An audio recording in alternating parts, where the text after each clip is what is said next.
what we call final conclusive at site. The result that comes out is a final one where if you and the takes action upon a fail. Where are we in the world? In the region itself, as you see, Uganda, Tanzania, Kenya, so we are really trying to improve the whole region itself, East Africa, to have a better fuel, better quality, and also assist the government to collect the revenue. A bit south, Mozambique, then other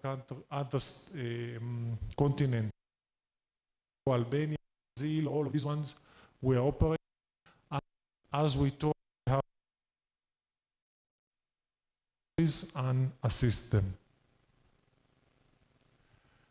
The marker security. The marker is secured in a warehouse where we have high security. We are also employing security company to assist, and we have our own security officers to verify that everything is done and the marker itself is safe.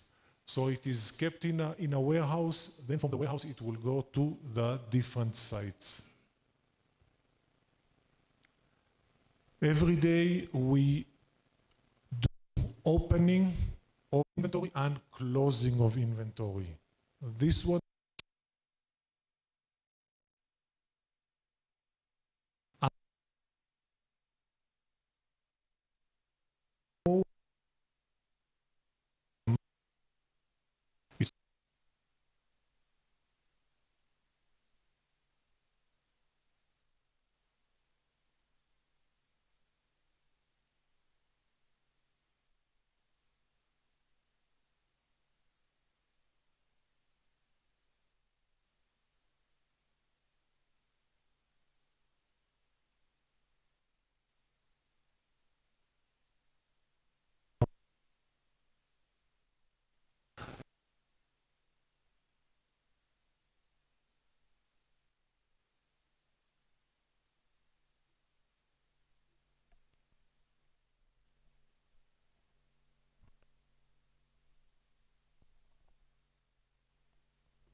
transmitted to us.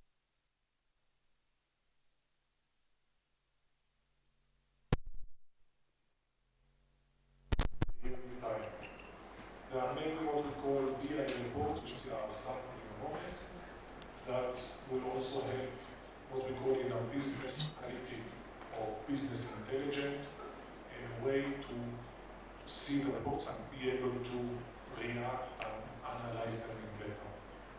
The vehicle itself and the equipment, they have a GPS, so we know exactly the location where the test is done, so that a vehicle or someone can sit somewhere and do all the tests in one location. We know exactly that it needs to fit. The station needs to fit to a location itself, and if it doesn't, we know about it. Reports are there, as you can see here on the screen. You have different types of reports in terms of number of days, pass, fail, depends on your station, region, depends on the vehicle, depends on what you are looking for or what you see. This, for instance, will show you locations. The bigger the circle, the more tests are, and you can see also difference in colors. Red ones are failed, blue ones are the ones that have passed. So when ministry is sitting at their office, they are able to see real time where and when each test is done. our operation in Uganda, SIGPA, previously GFI, we have started in 2008 to provide the technology. It means that we have provided the marker and the equipment. At that time, we were not doing the doping. Since 2012, the scope has changed, increased also to do the doping at the mountains.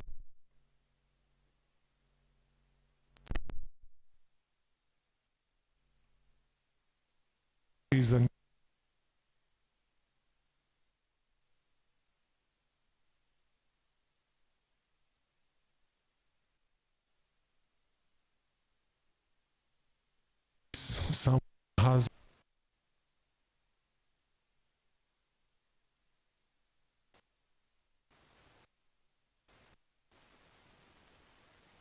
you are there, you pass the process, and we come later, we do the marking wherever it is. SIGPA has, 1 second, go back. SIGPA has our office for the fuel marking in Busia, and we have also the head office for other operations, including the fuel marking in Kampala in Tinda. Yeah, now we can go. The process of marking, we'll just go very briefly about it. If someone is interested, you can talk to us and we can see it practically in the field, but here we'll just go briefly about it. The truck arrives in one of the marking points, as I said, Palaba, Busia, or different points. The agent or the driver will submit the documentation that is required, usually is the bill of lading, the exit note, and what we call the chart for the trailer or the tanker, what we call the calibration chart. SIGPA verifies the documents, the truck will start the documentation, and then we'll start to work. We do dipping. Dipping will measure how much fuel is in each compartment. We compare, since it's not done at the loading itself, except in Mahati. Mahati we don't do the dipping because it is there, the loading, but in other locations we do the dipping to confirm the amount that was loaded in a different location is the same amount that we can see. Of course, you'll always see small differences, but these differences are allowable. There is up to a certain level that is allowed. We also do a basic check of quality by checking the density to compare that the density that we find is similar or the same density that was loaded at the loading point. We have a computerized system. The computer calculates the volume per compartment, and we also prepare the marker to be doped in each compartment. So each compartment is according to the volume of the compartment. It's not that every compartment will receive the same. It is a specific ratio to the liters that is there. We prepare the marker per compartment, put it in each compartment, seal. Since we have opened the seals to do the work, we have new seals that we put and we indicate them on the document. Once we're done, the witness will acknowledge, they will sign that they are satisfied with the marker.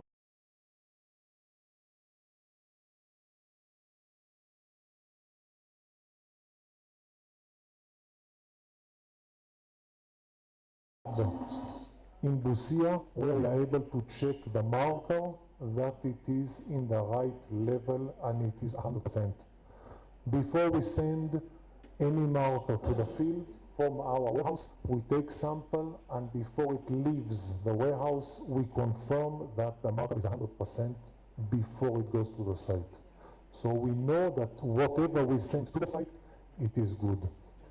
We have dedicated supervisors on all sites to make sure that the process and all the work is done correctly, and we assure that we are doing it in a good way. The laboratory or the people of QC department will also take samples from the sites to confirm that what they are using is also 100% good.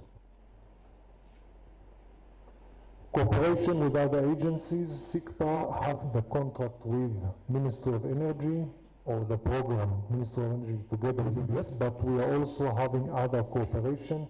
For instance, with URA, we verify the documents, so we help to make sure there's no forgery, no fake documents can come to us, because we are doing it through URA system, and it is one system. It's not that you can bring one document and another document is different. We help UNBS by checking the density. That one helps with quality. Volume, again, that one is relative to Ministry of Energy in terms of quality, and in terms of volume to URA. We are also, once again, we are also doing the verification of the volume that will help to reconcile for URA to know that the same volume that declared and what we saw, if there's small differences, then URA will know about it and they will act. If there's a forgery of documentation, we will be able to detect it and will report. And difference in volumes and type of products are also something that we are able to detect while we are doing the checks at the border. A recent improvement that we have done, we have put this new office in Malaba. That one helps the agents, employees, whoever is around, to have a better facility, give a better service, and in a more comfortable way. Thank you very much.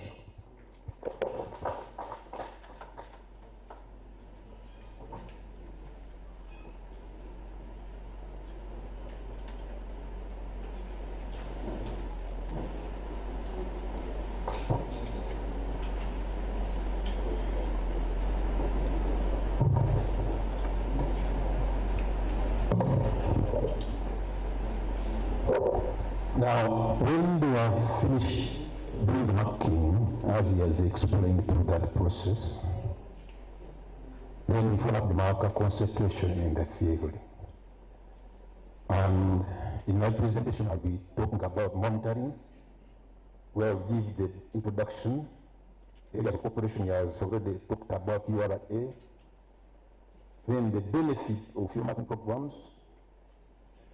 I'll highlight the malpractices that are in, and how we monitor to curb those malpractices. Then the achievements of this program and the challenges we are facing and the way forward. Now, field marking is a government program to manage the quality of products. It has been put in place with cooperation between Ministry of Energy and Uganda National Bureau of Standards, so that we can manage, control the quality of the product right from at the time of the entry from the border up to the tail stations. We cooperate Ministry of Energy and UNBS in the following areas. Number one, quality assurance of the product in the whole entire supply chain. We cooperate in the operation of the laboratories. We have two types of the laboratories. We have the mobile laboratories, which move around the country, testing on real time of the fuel in those radio stations. And then also we have a central laboratory. Together, we manage the human source of that program, and on top of that, we participate in the standards which Mr. Dean has told you. We receive those areas where standards are not, and then through our corporate arrangement between Sovereign Energy and UNBS, with other stakeholders, and develop the standards in that sector.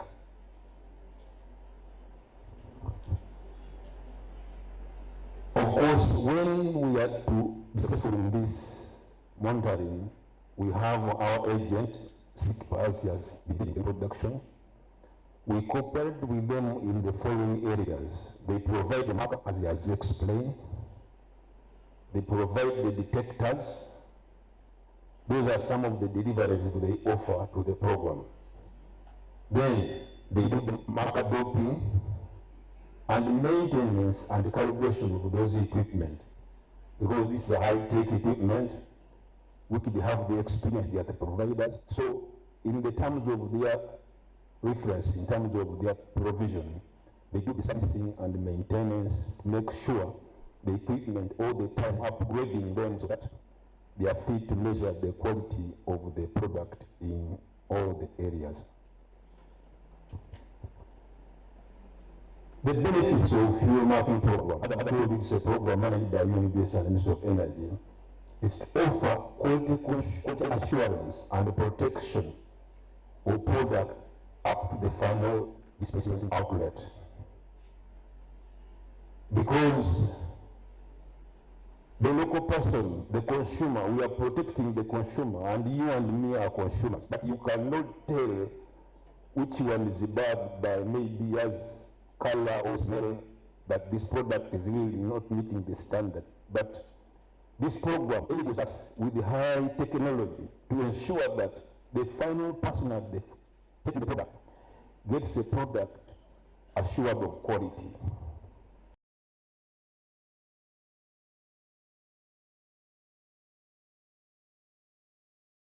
Assuming one is adulterating or one is dumping the product, this program, with the equipment we have the capacity to detect the adulterated product. We have the capacity to detect somebody who has dumped in fuel. Let's say the fuel is heading to Congo. It's heading to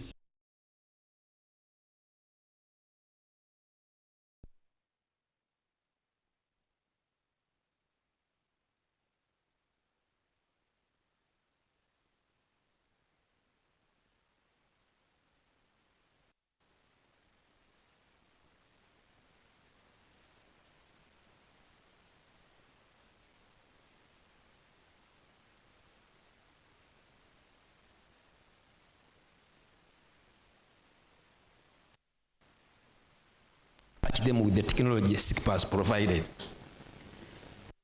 Sometimes also have a benefit of protecting vehicles, loss of damages if you take a bad loss of power. So we are here to help the public and the consumer, and you and me are all consumers. If these states are selling substandard product, we are all affected, whether government, whether private, whether you have a generator. If you consume bad product, we shall all be aims at doing that. Then the other benefit is to help the government get its revenue, because if some are dumping and they are not paying taxes, we shall not operate without taxes. So this technology helps us to identify those who are dumping in the retail stations. The malpractices in this industry, the major one we have today is adulteration. That involves mainly these days of kerosene into diesel or petrol. Because kerosene, its success are low, its price is low. So if somebody mixes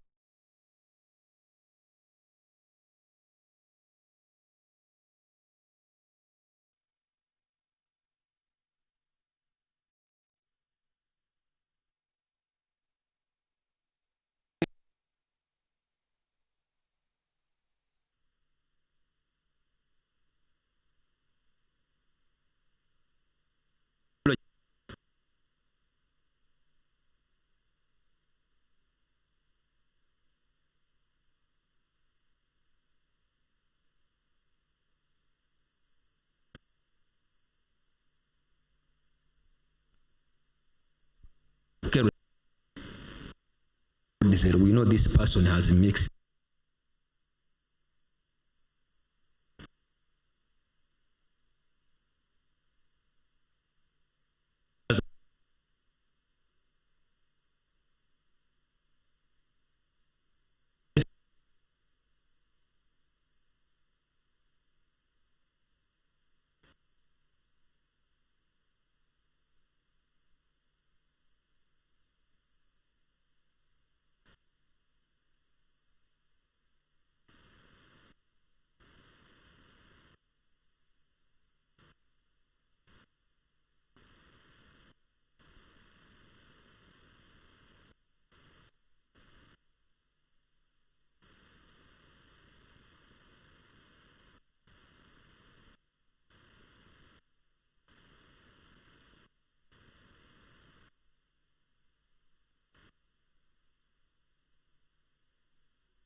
component, and it comes out, if it is adulterated, then the test will come out a failed test. If the quality is okay, it hasn't been adulterated, it will come out as a pass. Now, when you done, also it will come out as a failed test. It's of good quality, but it has been done, what has been smuggled, but it will come out as a failed test. Then for us, we have higher levels to establish, is it the factor of dumping or smuggled product, or is it the factor that failed factor of adulteration? It will come out as a failed. But now, yeah, it can be both. But once it's a pass, then it shows that the product has been customized, it is as spoiled as it came in, and it meets the standard.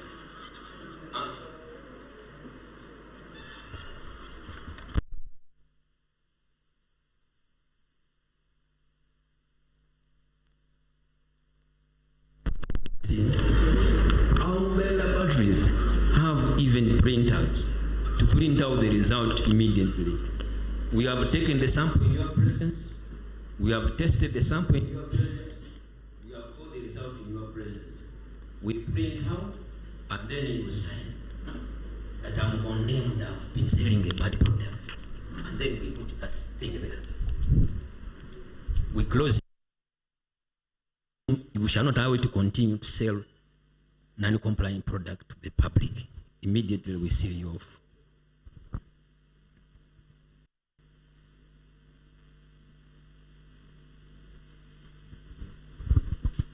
In our monitoring operation, as we stand by the close of last month, we have around 4,881 retail stations in our record. But we are in our capacity. And our monitoring coverage is 3% every month. Every month, make sure we move throughout the country. Every small, and small, whether licensed or unlicensed, we test because you are selling products to the consumer. Whether you are not meeting the standard, as Dean was explaining, we test because you are selling products to consumer. We must test the product. And once we find any complaint,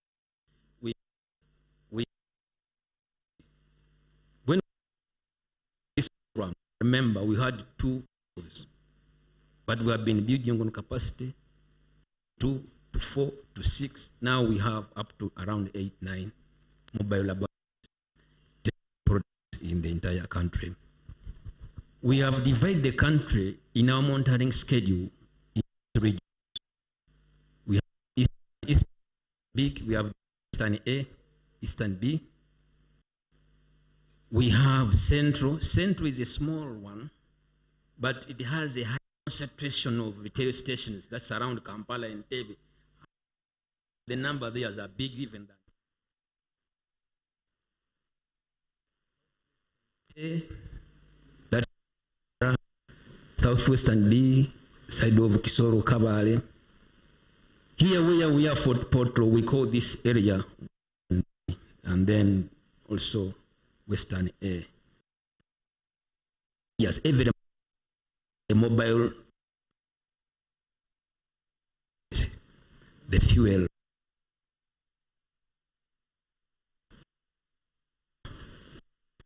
This is for the last, since we began the year, this is our Western, the number of stations have increased so much, but as we stand in the last 2-3 months, this is how we have been performing. Western, you have the highest number of non-compliance. 36% of the non-compliance we have got come this way. From here, 36% of the non-compliance. That's why we are here to sensitize you. That's why we are here to talk to the authorities. We are here to talk with the station dealers. We are here to talk to the oil marketing companies. There is a high in this to not to comply with the law in terms of quality. Southwest, that's the Barara, they are the second, 28% of the what we have got non-compliance from that area. Eastern region, 22%. Central, where we have highest concentration and highest consumption, they are at 11% non-compliance.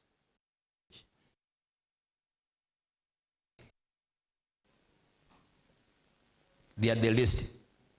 And Northern also has the number of retail stations we find. So we have come up with a solution in this region. We need the authorities, we need your cooperation so that we comply in terms of quality of the product being sold in retail stations. Offenses are offenses when we find you non-compliant in terms of quality.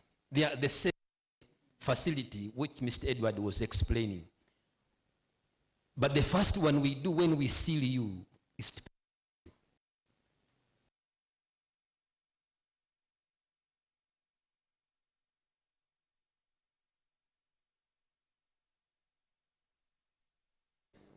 times 10%, and that is the penalty we give you. So if you have 10,000, we multiply, and you're selling at 5,000, that's 5 million. It is very heavy, 5% of that one. The first time we get you. So retail station dealers who are here today, we encourage you not adulterate product. Because we shall get you, we shall penalize you, and we shall enforce the law. If we get you the second time, the commissioner can give you a warning. We get you the third time, as they has explained with the facilities, they suspend you. We get you the fourth time, they revoke your license. So, whatever category of non-compliance, whether, and it becomes dangerous when we get you with duty-free, when we get you when you have smuggled or dumped product. That one, we shall penalize you and then also forward you to URA and pay for all the taxes. And when URA will come, they will not only assess the taxes for that particular batch of product we have found in the tank, they will do an audit for like 6 months backwards. And any unaccountable fuel, you have to pay the taxes. And those who have been caught in that kind of vice, they have really faced it rough. And they have not had a good time to do it again.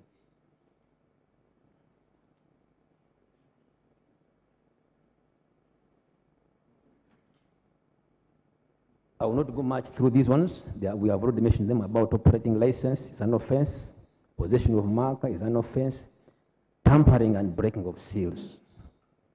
This one I must emphasize, more especially in this region. All dealers in this region, our people come, they assess your product, it fails. As soon as they leave, you break the seals. Edwards had told you, that's why we have come here to advise you.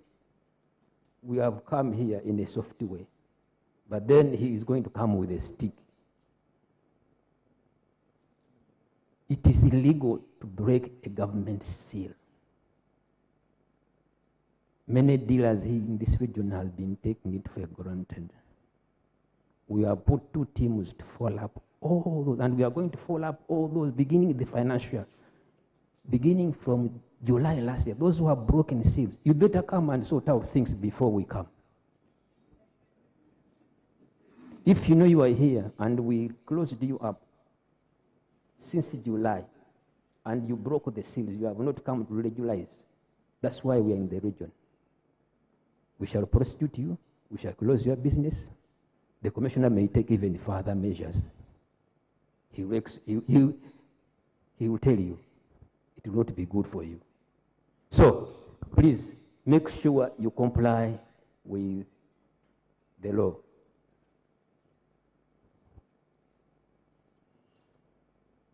But overall, the compliance, given those percentages I've given you, when I do the overall compliance around the country, because of this awareness and our frequency in monitoring, we are at a level of 99.3% compliant. There are stations who have even their own initial measures to manage quality in their locations. That's why we're here to encourage you to manage quality of products coming to your stations, so that we all comply, so that all of us we get the good quality products, so that all our vehicles are maintained in good functioning, not to damage engines.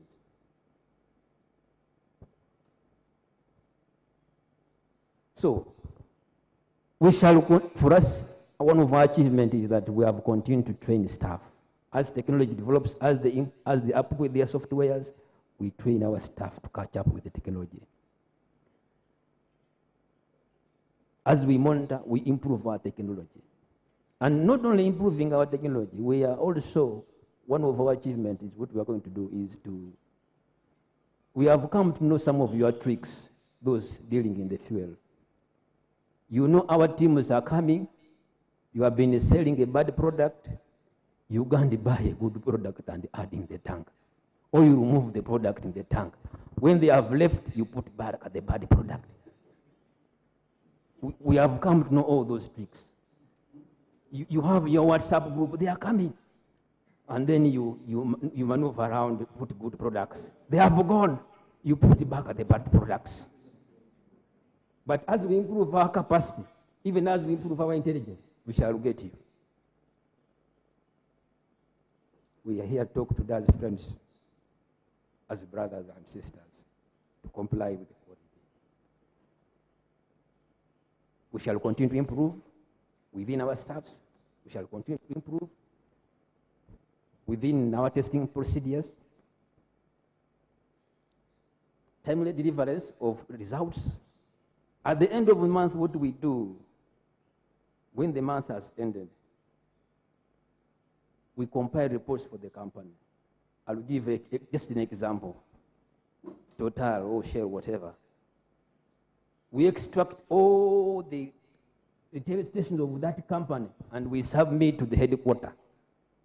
So if you are here and you belong to a certain company in Kampala there and you are doing bad things, they will come to know that you are messing up with the product they are sending you. So we have that capacity and we are doing it. In efficiency, we have improved the efficiency in terms of delivery of reports, confidence in terms of our testing processes, witnessing. And because of that, even other companies have come to benchmark with us. That's an achievement we have achieved. Many companies, the countries as mentioned, we are the first in the region to implement this kind of fuel marking to assess the quality. Tanzania came on board, Kenya came on board. We are doing good, but we want also you to comply. Challenges. One of the challenges that we have faced is that some of the oil marketing companies, the station dealers, after he knows he has been caught the first time, he knows the next time they catch him, they are going to revoke the license. He sells off that one, or he changes the name. But now what we have done, all the retail stations, we have put them with the GPS locations in our system. Whether you have sold it to your brother, we shall come after you. Whether you have changed the name, we shall come after you. Because you know now, they have caught me the first time. The next time they are going to suspend me, you change to your mother's name. No, we know the location, we shall come after you.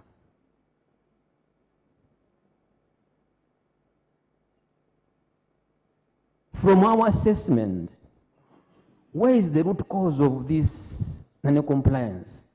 One of the aspects we have discovered that sometimes not the retail station do it intentionally. What we discovered that through the supply chain, the transporters get involved in this malpractice. That's why we need the police also to help us. These trucks which park on the roadside, they leave Kampala, they leave Masaka, they leave where? Mitiana with good products. Along the way, they take off some good product, they add in a bad product. By the time it reaches Fortportal, and they do it very well and very smart and very fast. Within 30 minutes, he has removed over 200 liters, and he puts back 200 liters of kerosene. Has taken off the petrol, he sells it. He puts back kerosene, 200 liters. When it reaches the Mugaga in the Fortportal, he dips, It's the same quantity he ordered for, but he doesn't know that it has been mixed up. That's a challenge we want to bring to the retail station dealers. You may not be directly involved, but the people you are sending to bring the product. I've seen it even where we have caught some trucks and we have caught non-compliant people, where even some trucks are being escorted by a brother of the owner of the company, but the brother is conniving with the driver. He's conniving with the brother, with the driver. It was his brother in the business, but what they are doing behind there, the man says, now you are closing me, but now I brought this product escorted by my brother. But the brother is conniving along with the way. So that's why we are here to sensitize you to be very keen in terms of when you are doing these products. There have been some also challenges with the, sometimes the retail station dealers, when you offload your product, you accidentally, instead of offloading diesel in the petrol tank, accidentally those transporters put the hose pipe and put in a wrong tank. Now, when you get that kind of challenge, call us. We are going to give you toll-free numbers to call. We shall come and advise you before we get you. It's better you report yourself that there was this problem. Come and help me upgrade and sort out the problem than when we find it. We can understand it was accidentally, and we can help you how to mitigate that kind of accident. Now, whenever we get non-compliant, we expect to verify the volumes, but sometimes on the retail station dealers, the dipsticks are not there. The owners don't leave the dipsticks at the station or the keys to the tank.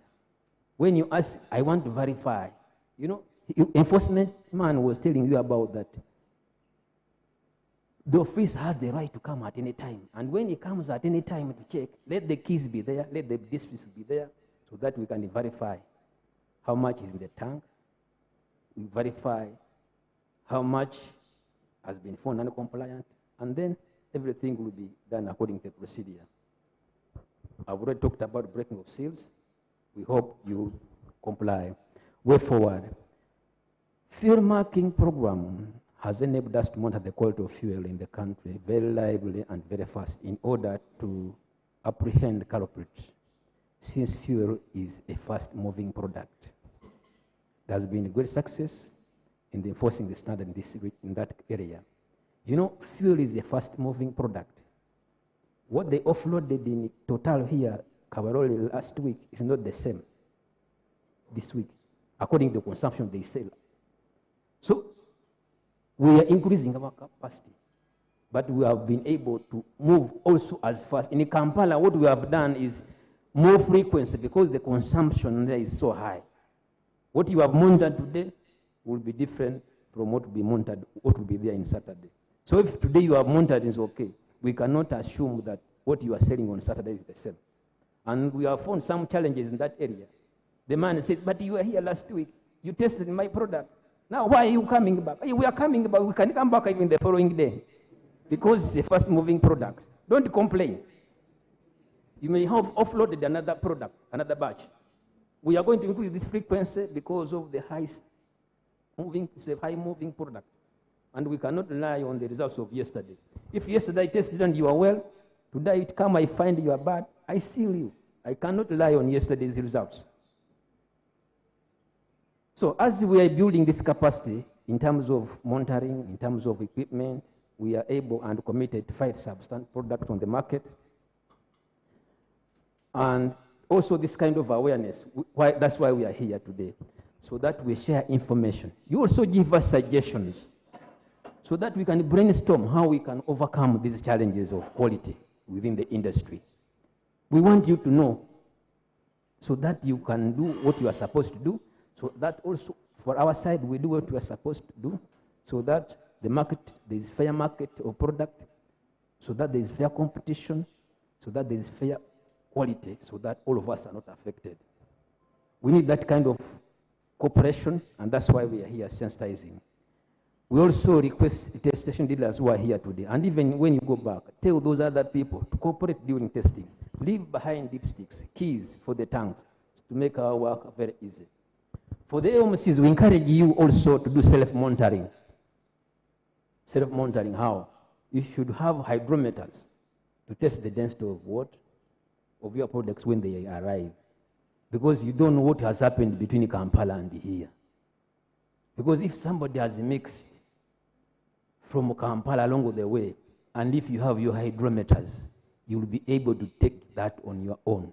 You look at the density at the point of loading. That's why SICPA was telling you, they measure at the border with our people who are put at the border. When it reaches the depot, it is measured. When it goes to the station, it should be measured. Any variance in densities is a key indicator that something has happened to this product. For example, here I gave a small example in how you can verify by your own. If you have the hydrometers, if you measure the density, let's say PMS, and you get a variance, converting it at 20 degrees, and you get a variance of more than 0.012, you just know something has happened to this product. Maybe kerosene, you see, for petrol, it will increase the density. For diesel, the density will go down. So when you compare from the loading and delivery, you will be able to ascertain that this something has happened. And you can call on us that this transporter has brought this product. Can you come with your high technology and verify? I'm getting discrepancy in the results in the densities. Then we shall come. Because we have these mobile vehicles in the region, I know where each vehicle is. It can come to your station and be able to verify that kind of thing. You know, we have had cases where we have rescued the companies. There is suspicion of dumping, suspicion of adulteration, or suspicion of smuggling. URA is on their neck. All the enforcement team in the region, they are on their neck. Then when we come in, we find the product's okay. The man acknowledges and understands the advantage of our system because we have rescued him from the allegations of the public. So it is very important to do self-monitoring and also share information. I thank you so much for your attention. If you have any query with regard to quality, the toll-free numbers are there and our numbers are there.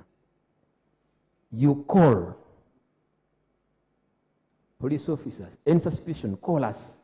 We shall work hand in hand. Local authorities, call us. We shall work hand in hand to sort out any issue with regard to quality so that we all benefit from quality product consumption within our vehicle. Thank you so very much. At this moment, I will invite the last presenter, before we go in time of discussion, to talk about quantity. I've been talking about quality, but there are now also issues to do with the quantity. All that kind of stuff is the gentleman to give you that information. You're welcome, Mr. Bonnet.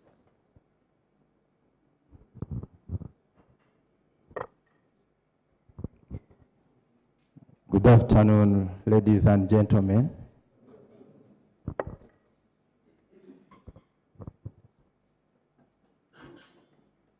I already introduced myself in the general introduction. I'm Boniface Kapere. I'm Inspector of Weights and Measures at the Uganda National Bureau of Standards.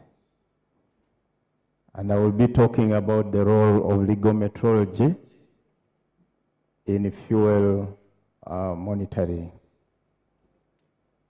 Go on.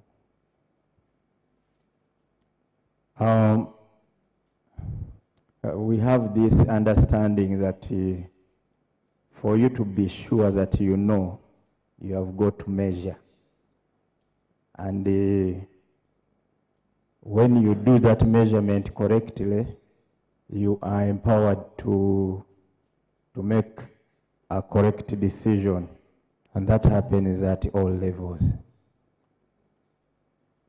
Now, because measurement is so important, there is a field of, move on. There is a field called metrology. Metrology is a science of measurement, and many people often confuse it with meteorology. Meteorology has to do with weather. Those people look in the sky and then they tell you when it is going to rain.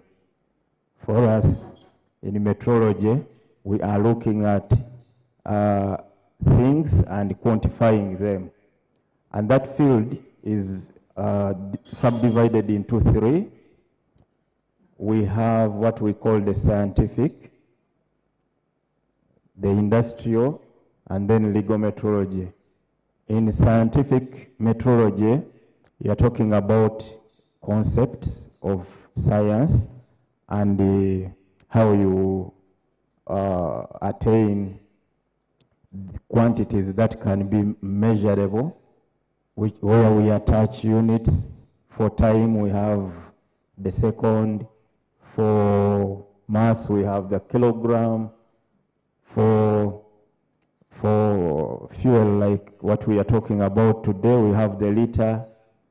So that science is high-end, and the UNBS is responsible for the entire echelon of the field of metrology. Scientific metrology and industrial metrology being managed by the National Metrology Laboratory, and then legal metrology being managed by the legal metrology department. Now, legal metrology is so called because it applies the law. In the other one, the scientific, you are dealing with quantities where scientists understand those things. And so they will deal with the measurements from the laboratory. And then in industrial, you are also meeting experts who understand those same concepts and are able to interpret the information. But there is measurement where the people who are benefiting from it or you are using it do not necessarily have the science behind it. And because it is very important, people are going to make decisions which can affect somebody's income, decisions which are going to affect someone's livelihood. We employ the law to set limits and then penalties. So that field which is controlled by the law, which is subjected to law, is what we call legal metrology. Now, in this business of fuel, it is employed.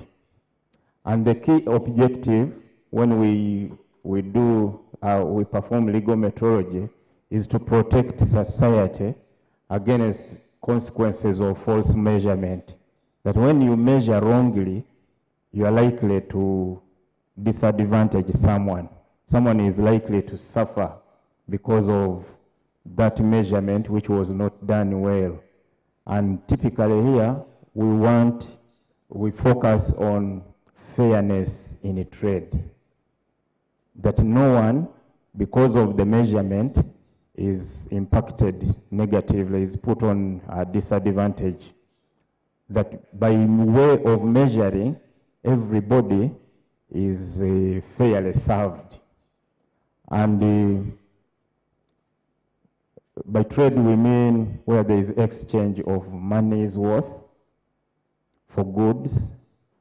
Although there are areas also which are covered by trade, like areas where there is delivery. There's not necessarily any exchange of money, but there are decisions which are going to be made that may impact the livelihood of someone. For instance, when a supply is done, the transactions were already done, but you want to prove whether what has been delivered is correct. At that stage, we categorize that as trade as well. Thank you. Move on. So, in Uganda, we employ the UNBS Act, CAP 327, and that's the UNBS Act. And this one establishes the mandate for UNBS to administer legal metrology. Then we have the Weights and Measures Act, CAP 103. This one provides the requirements and controls for legal metrology generally. And from that, we have subsidiary legislations. Move on. We have the Weights and Measures Dispensing PAPs, Bulk Meters and Bulk Measures Rules of 2007, also amended in 2011. It provides the specific requirements for legal control of the equipment. If it is bulk measures, road tankers, we know it must have this and must not have this. That is provided in that a pump must have this feature, and such a feature, such and such a feature is not permitted on a pump. That is the regulation that provides for that. And it is it covers all equipment used in physical metering of petroleum products and custody transfer. Then, of course, there are other regulations like the fees rules, because when we do the verification, we also use charge fees. Then the important specific function of legal metrology is to ensure accurate quantity determination during custody transfer of petroleum products. Custody transfer is basically transaction involving the transportation of or transfer of petroleum products from one operator to another. So all equipment that perform these duties must be type approved. That first of all, the type of equipment that you are going to use must be of a type that has been accepted for use in Uganda. And then they are also verified periodically to give assurance of compliance. Because when a type has been accepted, when someone brings that new equipment here, we again have got to do a verification to prove that that particular piece of instrument is actually consistent with the pattern that was approved. And later on, when it is in use, we have to assure that it is actually functioning well. It can be relied on. And then the other thing is we continuously monitor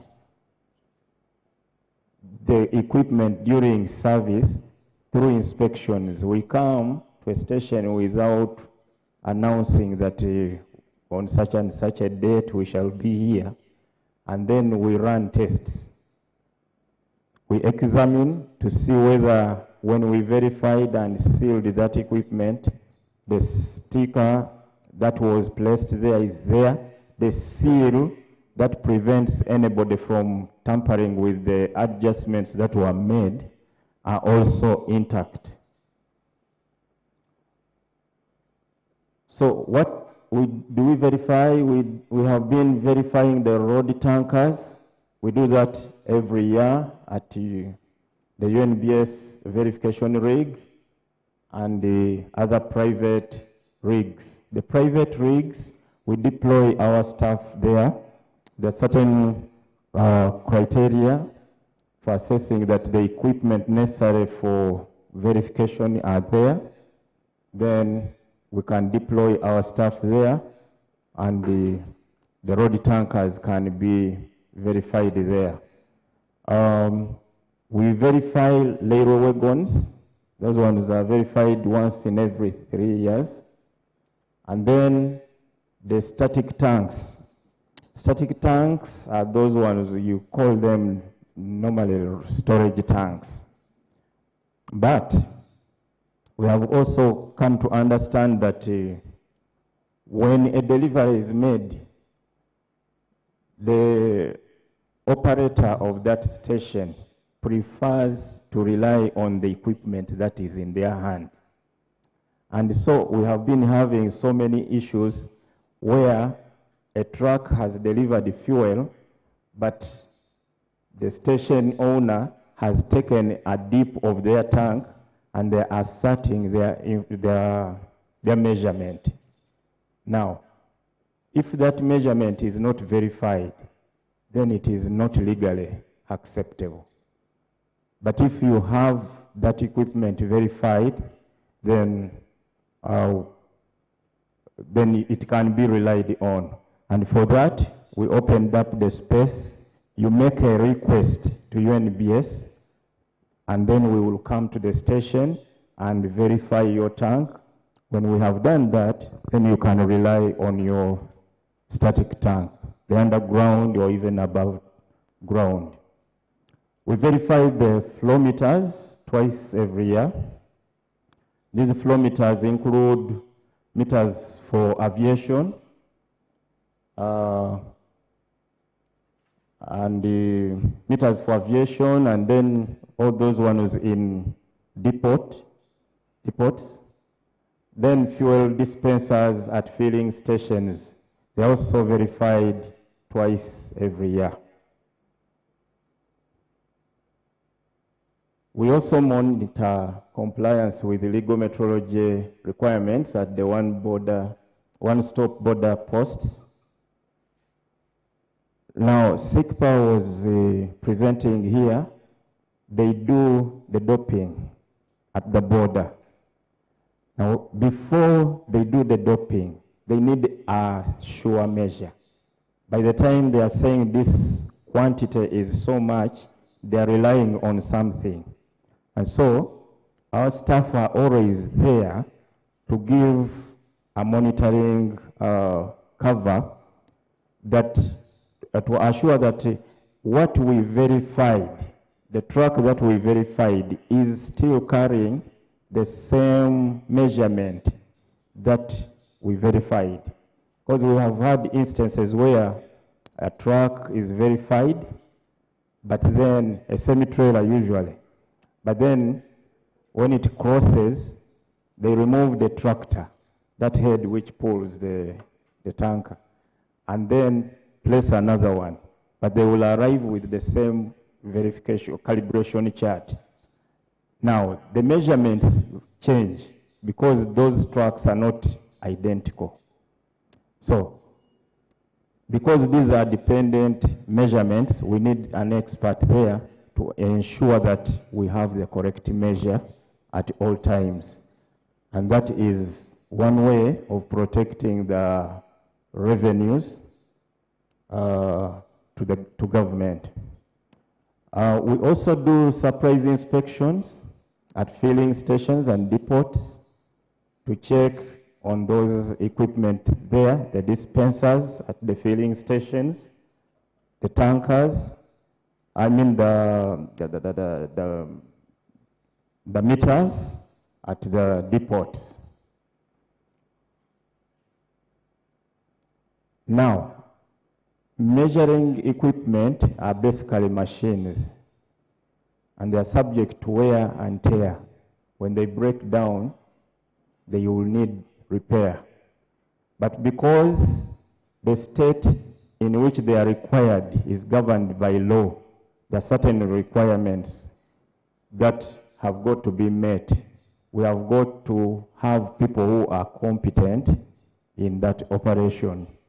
People have the credibility to do that work. So we examine calibration technicians and issue licenses to those who are successful, who have the knowledge and the equipment to do this work. And of course, in the license, they are also committing to play by the rules.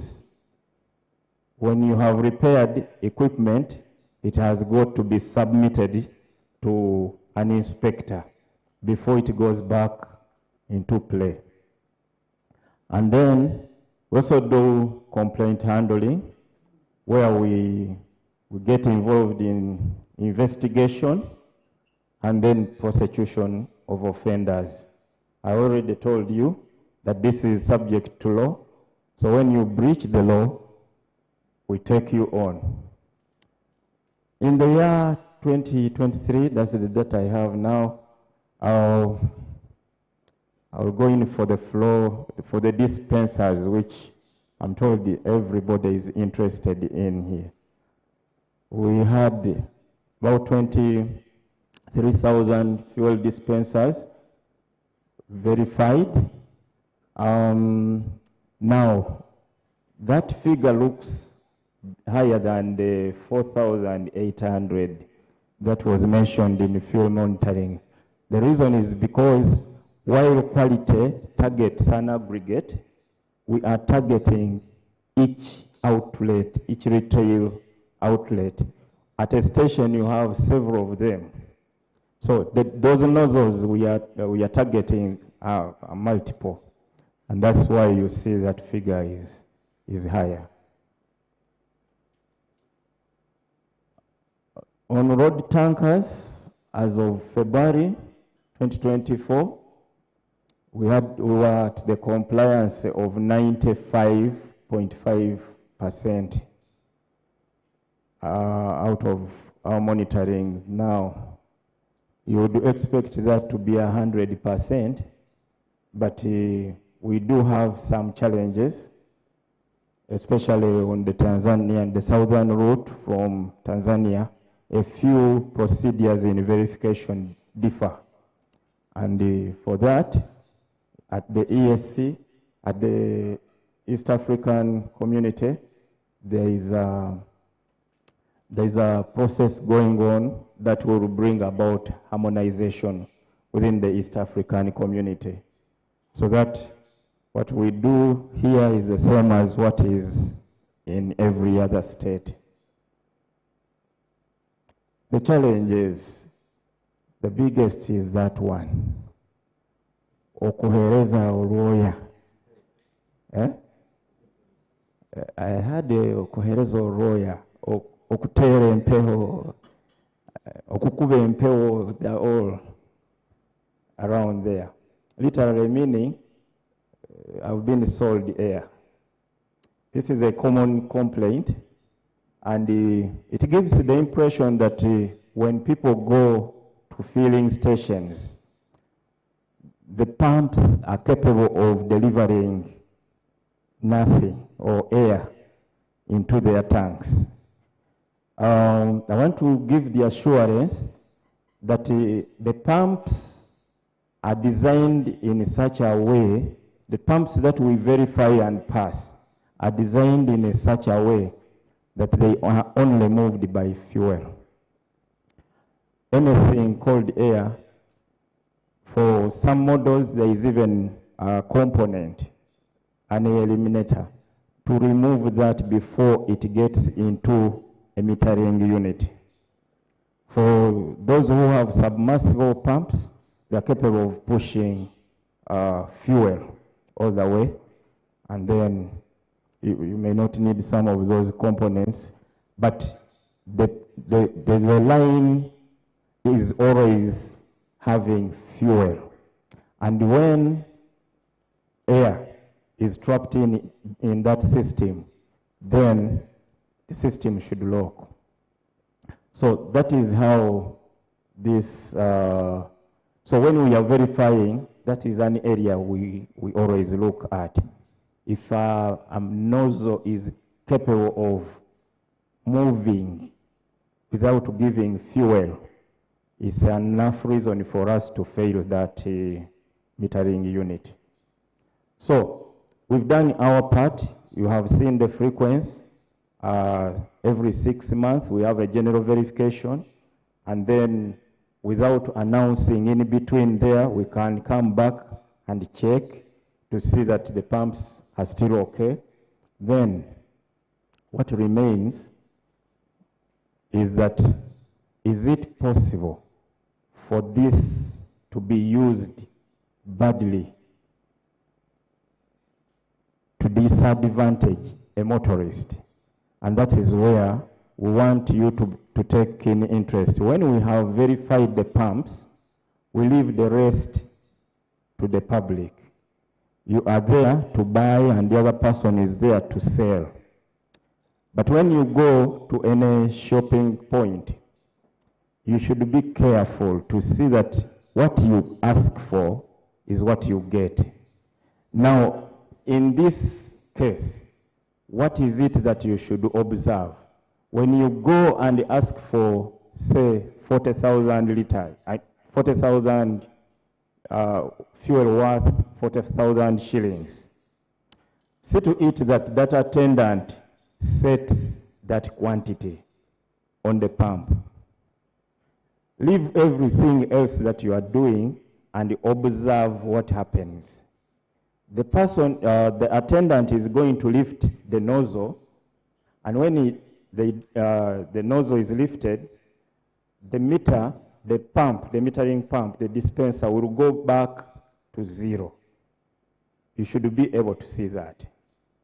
And then the nozzle should go to your tank. When it gets to your tank, the operator presses the trigger. When the trigger is pressed, the meter begins running.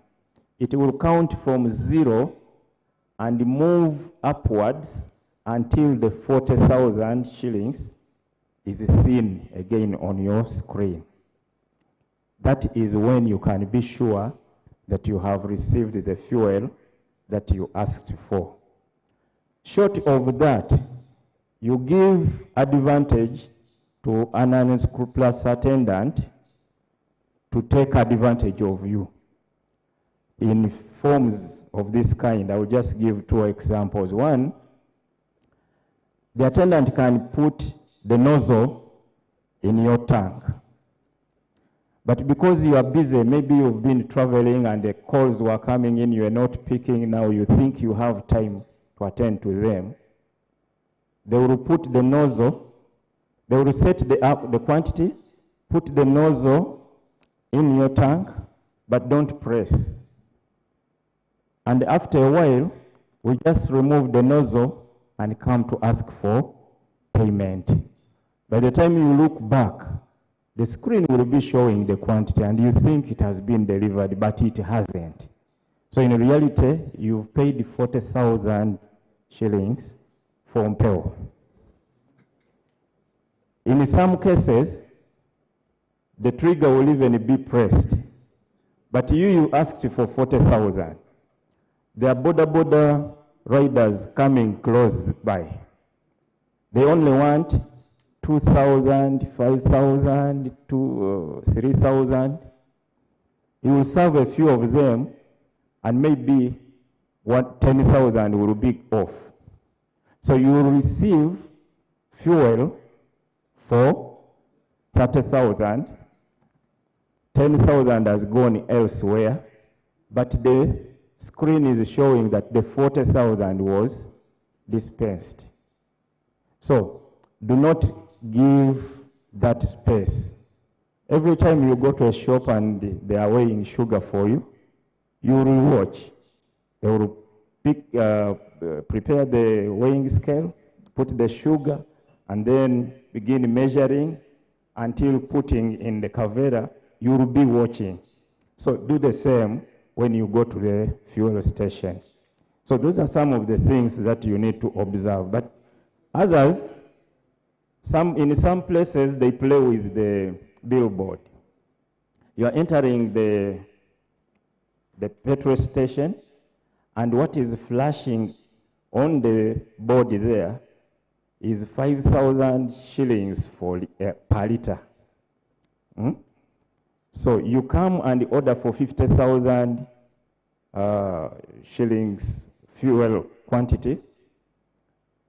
It is set, but the pump itself has 5,200 something. You're going to get less than 10 liters, which you thought you were going to get based on the billboard. So these kind of areas are areas that need to be observed. The other main challenge we have had relates with managers at depots and filling stations transferring losses to transporters.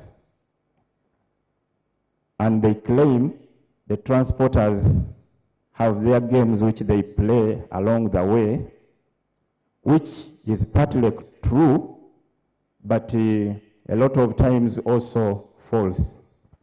If at the station you are using an unverified equipment, you cannot judge the one which has been verified, because yours could be the cause of error. And so you are reading shortages which do not exist in reality. So that is an area, but also it's important to look at the measures, the road tankers, because some of those road tankers drivers are playing games.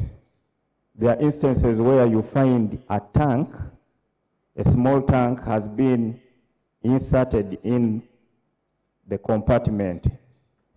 So that kind of truck, even if you escorted it yourself, you will still register a loss, because you fill the truck with the right quantity, but when you offload, a quantity remains in the tank that has been inserted there. They are so skilled that they make the tank able to fill when it is filled with fuel, but when you drain, the fuel is retained, because the only entry is at the top, and maybe a tap which is controlled at the bottom. They keep that one locked, and sometimes you will find they have added skirtings in the manhole. Below the manhole, there is some extra installation which they have put there, so that you are not able to see laterally at the side of that compartment. So above that, at the top of that tank, you will easily find there is another tank inside there, and it is retaining fuel when you are draining off. So in that area, we advise you always insist on a truck that has been verified, because that is the truck which has evidence that it is being monitored, and they will rarely work on that. In all the cases that we have found, those tanks, we also find the tank was not verified for a long time, and but you went ahead and contracted that truck. So in that area, we request you to be vigilant if you are fuel filling station operator. Okay? So, okay, so the way forward, we will continue having these engagements to make sure you are aware of what to do. Of course, for us, we continue with the verifications, and on top of that, we have added a verification of static tanks. So, thank you for listening.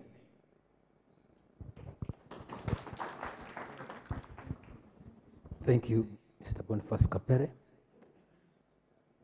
Now it's time to, after digesting all those presentations, I expect you have learned, you have been sensitized, you have been made aware, and now we need, you may be having some questions, you may be having some remarks, suggestions. Now it's a time we receive those comments, suggestions, questions. And I'll ask those people who were the MC, I need another microphone. We need another microphone to help us to pick these questions, these comments from the people who were invited here so that they can receive answers. And also for us to receive advice, way forward, challenges, and what we can do together as stakeholders. I'm waiting for the microphone. We shall be taking 4 at a time. We respond to them, and then we take another batch of 4.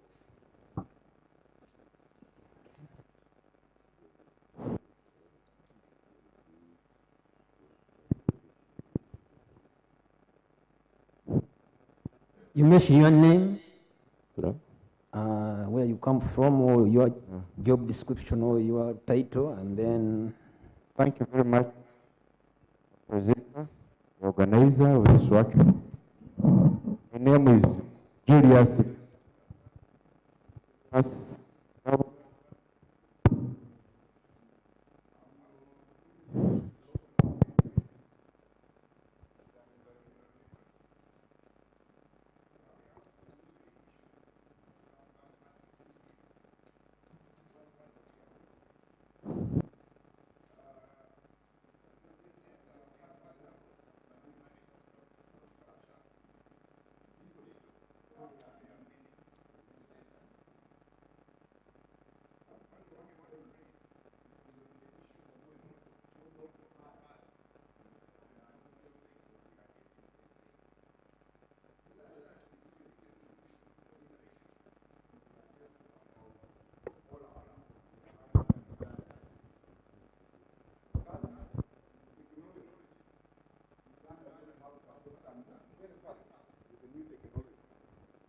We are having models of cars from 2015 to 2022. Those cars are very sensitive.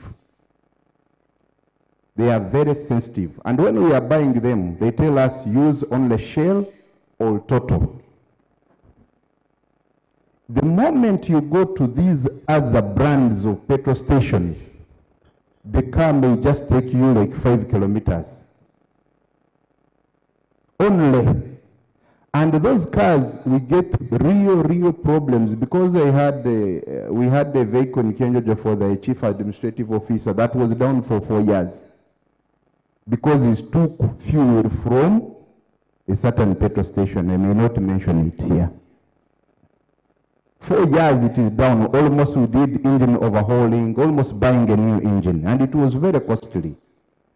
So those cars we need to think about them. And surprisingly, you came from far, I know. For you, you must have taken Total or Shell. You didn't use those petrol stations, I'm sure, because even myself, I used Shell. But what about a local person in the village there? Who is the pillar of this economy? You leave him just to die like that. Face it like that. So that is a very big weakness. And vehicles are coming, we are changing. Uganda is putting there some bans of some vehicles that should not come from Japan. So it means that 2015 and above vehicles are coming and we are not supposed to use this fuel. And mechanics are telling us, if you buy such type of vehicle, use only Shell and Total. So we need to think about that. The second part is on coordination. You know, people of UNBS, petroleum, those sectors are one of the sectors that are almost 100% centralized. You don't have any focal person at the district. You come to the district to do your work, you don't even visit the cow, you don't visit the town clerk, you don't have any person on the ground you go with to the field. You do your work and finish.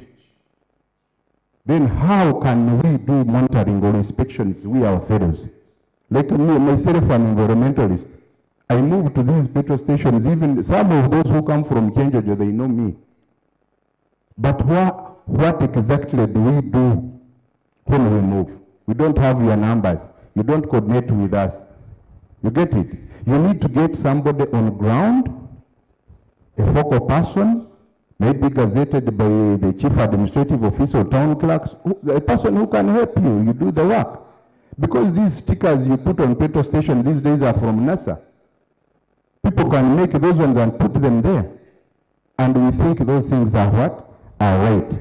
So we need to work on that because we are the people, we are your eyes. We can report to you that something is happening. And we are the people who approves the building plans.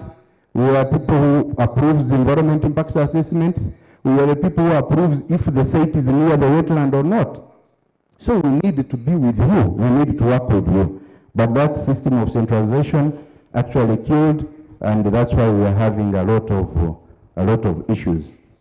We are having somebody was presenting about 39% standards, especially in Western Uganda. The standard is very poor. We are not complying because we don't get reports. We are having so many problems. For example, if I may ask, the petrol station that was put on a seal that it was not of a good standard, who removes the seal? We have never seen any lorry coming to take that fuel. Isn't that a weakness? You are reporting yourself, we are having police, we are having chief administrative officers here, you are reporting your weakness to us, who have been actually hiding, not knowing what is going on. We need to know who takes that fuel, if I'm to ask. Lastly, mushrooming outlets of petrol stations. You find one petrol station in a town is having 20 outlets there in the village. In town councils, these are upcoming rural growth centers, they are having so many. If there are 5 in town, and each is having 5 in every town, in every trading center, how many are those? And funny enough, what is the transportation? We are talking about standard. What is the transportation? People are using the tricycles, this is boda. To transport from town, they take it to the village. On a tricycle, on a jerrycans. How is that standard? So we need to work together. What I may request as an advice, though you have come to advise us, let us advise you. We need you to organize another meeting. Call some officers from the district, cows, town clerks, technical people like the physical planner, engineer, environment officer. Call us somewhere. We come up with a checklist. We need to have one checklist. Don't look for your own thing. So long as you see the liquid is there, that's okay. You put there a stick and the person moves. Let us approve the things at once as one. Then from there, we shall cover all those issues and standards you are talking about. Thank you very much. Thank you. Senior Environment Officer, Winyangavu, Local Government. I have carefully been listening, and I want to appreciate all the presenters. How I wish we could talk the talk. Mr. Commissioner, this is my simple observation. There is a complete disconnect from the standards by the Ministry of Energy and UNBS. Why am I saying so? Just close to Nyangavu here, local government. None of the stations will pass these standards you've been presenting to us. And that's very true. And yet, they are fully licensed and certified by UNBS. licensed by the Energy Ministry and certified by UNBS. And this puts the work of inspectors in a very, very difficult situation. This is my simple request as we implement what my brother Julius has suggested. I take this opportunity to invite the enforcement unit. I didn't know that you even have one. Come to Nyangavu and we rectify this mess. I beg to submit.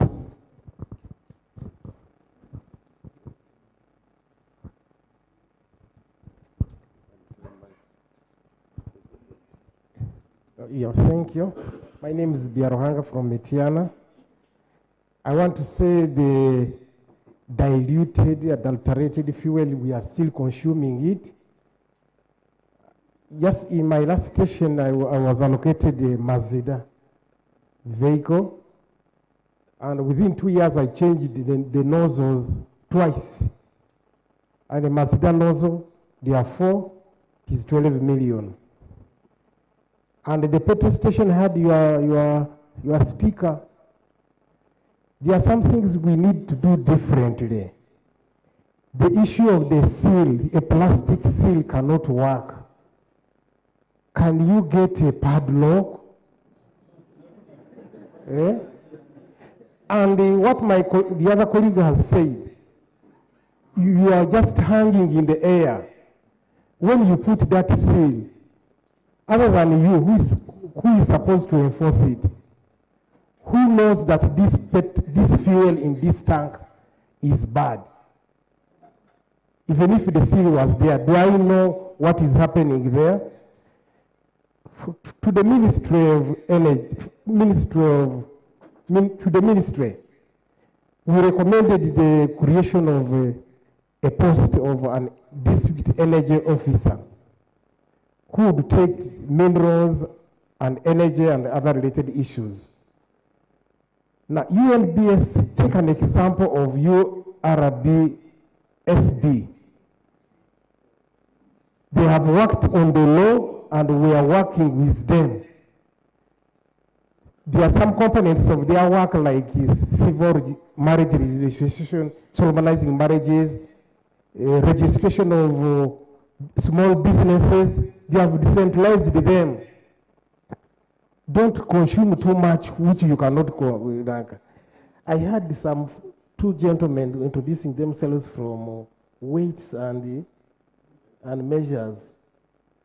I hope they are Ugandans. With meat, we gave up. When you buy meat, expect either to buy half kilogram or 3/4. And it is you. You come during Christmas, you tell us to mobilize, we mobilize for you, and we don't know what you do. My last comment is on the first two presentations which were made here. Emphasis was made on completion certificates and building permits.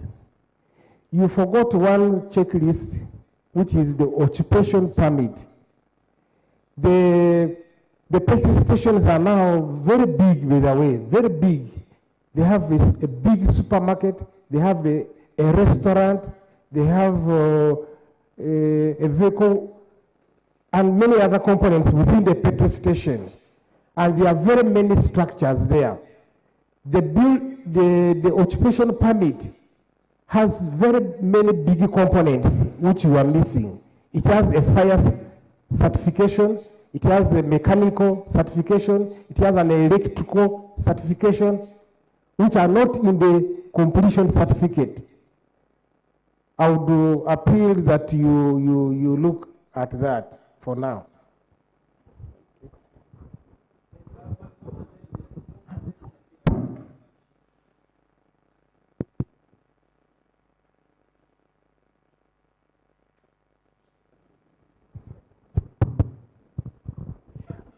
Thank you very much. I also want to appreciate all the presenters.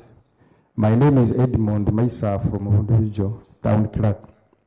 Now, Of course, all the presentations have been okay, but I've picked about 2-3 issues. One is about compliance, and the other one is about regulation.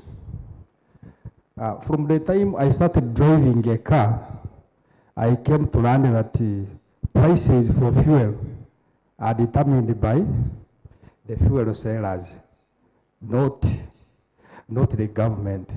Maybe not the Ministry of Energy, but not by the government. Because all of you people know how fuel prices have been rising. From 3,000, 4,000, 5,000, even sometimes it goes to 6,000. Now, what is the role of government when it comes to price regulation? The other issue also, I want to concur with my senior colleague here, who talked about the weighing skills. You people, you only come towards Christmas. Around there, I normally see your team coming to the districts around Christmas, and you just come once. So this is why I'm also supporting my colleague who is saying that please identify staff to assist you in the field, because your staff are not going to do what? To be everywhere. Otherwise, even your efforts are not felt. Like for instance, now we have come for this meeting. We don't know when again we are going to do what? To be invited for the same, so that we can do what? We can be on the same footing. Thank you very much.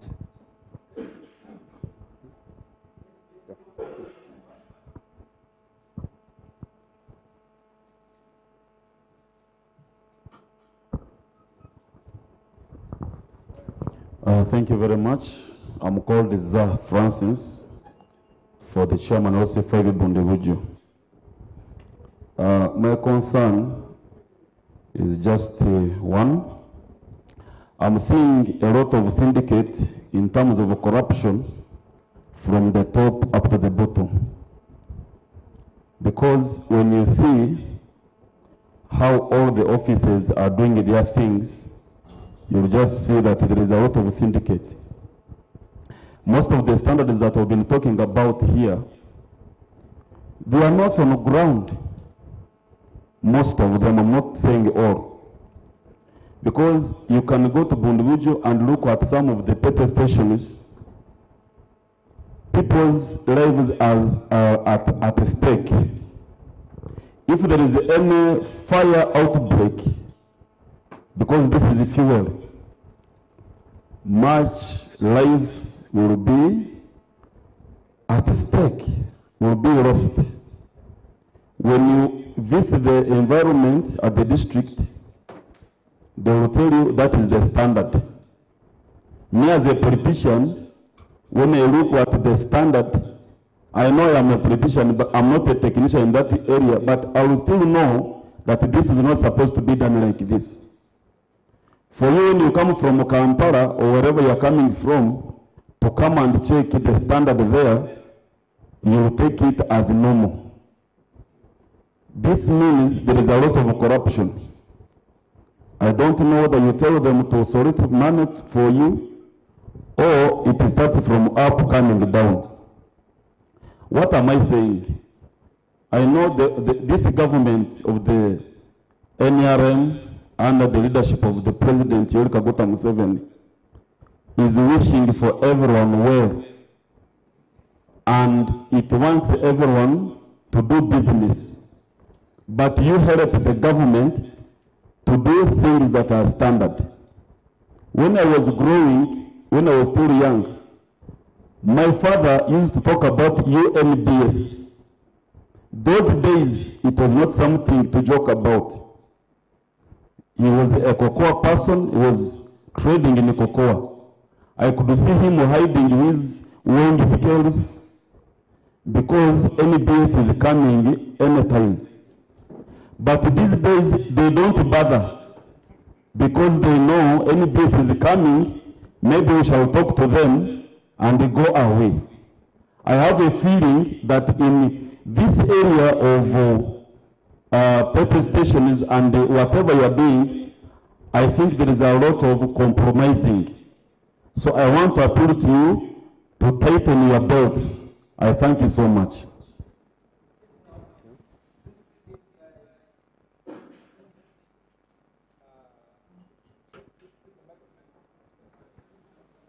Reverend?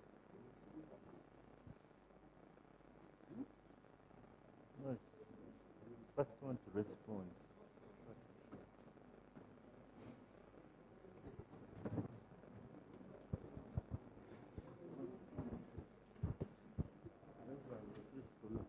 I think he's an author.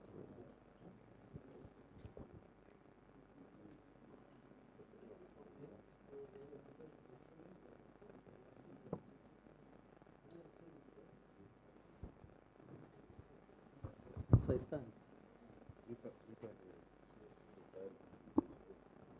I want to comment on the prices of fuel.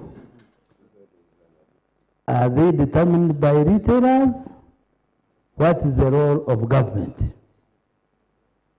Farm prices are determined by forces of demand and supply. They are determined by the market. And this is guided by the Petroleum Supply Act of 2003 and the attendant regulations, Petroleum Supply General Regulations of 2009. So, the prices at service stations now is a function of the market. But in case they become errant, the ministry has a price reference number which we determine every month depending on the landed price of petroleum products into Uganda. You all know that prices keep changing. Even from the markets where we buy petroleum products as a country, the prices change. There are two big contributions of prices. One is premium, another one is Platts. The rest are handling costs. So premiums change every month, and Platts also keeps moving. So once you see prices going down, it implies one of those two has gone low. But in as far as palm prices are concerned, it's a very competitive market, and the prices are determined by the market. But for example, now if a liter is at 6,000, and someone wakes up and puts at 12,000, one, you have the right not to go there, to go to a competitive one. But of course, once the price is displayed, government will base itself on the reference price to take action against that outlet. I think that's why we have very competitive prices in Uganda. We have also had to answer questions as to why prices of Uganda at the pump are even cheaper than Nairobi, where we buy from. The reason they are cheaper is that here we don't fix prices, they are determined by the market, which is a model that has been found working and is excellent. And who benefits in this? The user, the buyer. You may be surprised to find that sometimes all the marketing companies which are represented here, they sometimes make losses, but they must remain competing in the market. I hope this one clarifies the issue that was raised as far as prices are concerned. Thank you.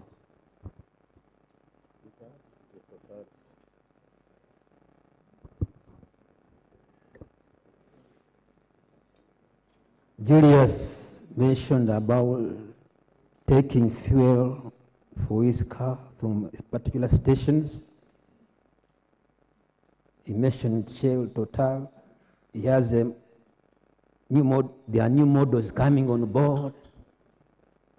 Now, Mr. Dean here will agree with me. In the preparation of the standards, there are many stakeholders involved. And when it comes even to before they are gazetted, there's public review comment session. And when they are put on our portals, even international, those who are making those cars refer and make comments to those standards. I remember one time I was in Nairobi for harmonization of one of the fuel standards. And we had manufacturers from Europe coming to participate because they know if we pass a standard which does not comply to the models of vehicles they are making, they will have no market in the region. So their input at that stage is taken into consideration. And I want to assure you that the products we are using here, even when we are before gazetting these standards, we refer to those international standards where these vehicles manufactured are coming from, so that even when those vehicles come in here, they can use the fuel we have. Now, two aspects. Some of these companies add improvers, additives for marketing strategy and also for helping the consumer for complete combustion of the product in the cylinders of the vehicle. That's those companies you are referring to, that they have this good fuel. But as far as fuel coming into the country, it meets the regional standard which we have set. It can be used in any vehicle. The challenge is when the product is adulterated and you're using a new model type of car, and that's why we are here to enforce so that the fuel is not adulterated. We have been fighting this vice of adulteration since 2009 with this program. But at that level, the non-compliance level is at 30%. 30% of all the tests in Uganda, we are selling product that doesn't meet standard. We have progressively improved to less than 1%, but it is so complex to wipe out the vice. The problem is our attitude, interest in making profits. If we don't own and take up the responsibility, for twagala okufuna esente, bwe twagala okufuna esente, ne tukola ebikyamu. The aspect is okukyusa mmoro y'abantu, okuleka okola obutuufu, obukyamu, okola ekituufu. Naye okukyusa mmoro y'abantu, it may not be technical. Okukyusa mmoro y'abantu, it may not be you local leaders. These policemen are here. People are stealing every day in Kokovich. It's so difficult to wipe out crime. People are tempted to sin every day, and they will continue. We have fought adulteration and we are continuing to fight, and we are here to fight. I want to assure you that it's the effect of adulterated product that affects even these new vehicles very much. Note that we have not set the standard, we have set the standard, we have done our role, we are doing our role, we are here preaching quality, we shall continue work, and what we need is work together. When you realize, you are saying we are here because sometimes we are here that we work together in implementing the enforcement of the standard so that we all benefit. But it's also your role. Let us change our mindset. You know, fighting corruption begins with the mindset. People will continue to be tempted, but unless people got conviction of their inner being, conviction of not falling into temptation to do bad things, we cannot change the country. But it begins with us. Even if we put so many policemen on every station, people will be tempted on the way. That's why you see these traffic people. People drive carelessly. They die, but they continue driving carelessly. But I appeal to you, we are doing our best. The non-compliance level is at less than 1%. I cannot say it's out, it's completely out. It is still there, but we shall work together to eradicate that one. But those companies, they are put into measures also to monitor and control quality within the retail network. That's why we are here to appeal even to others to implement monitoring of quality within their retail network.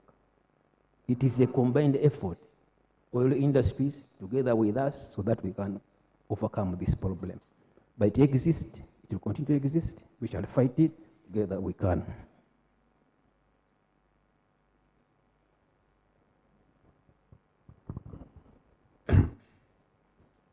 Julius raised a number of issues. One of them, Peter answered them. Another one was on coordination on the central level and the district level. I think we take note of that, and we'll look into it as we look it to be a more coordinated way.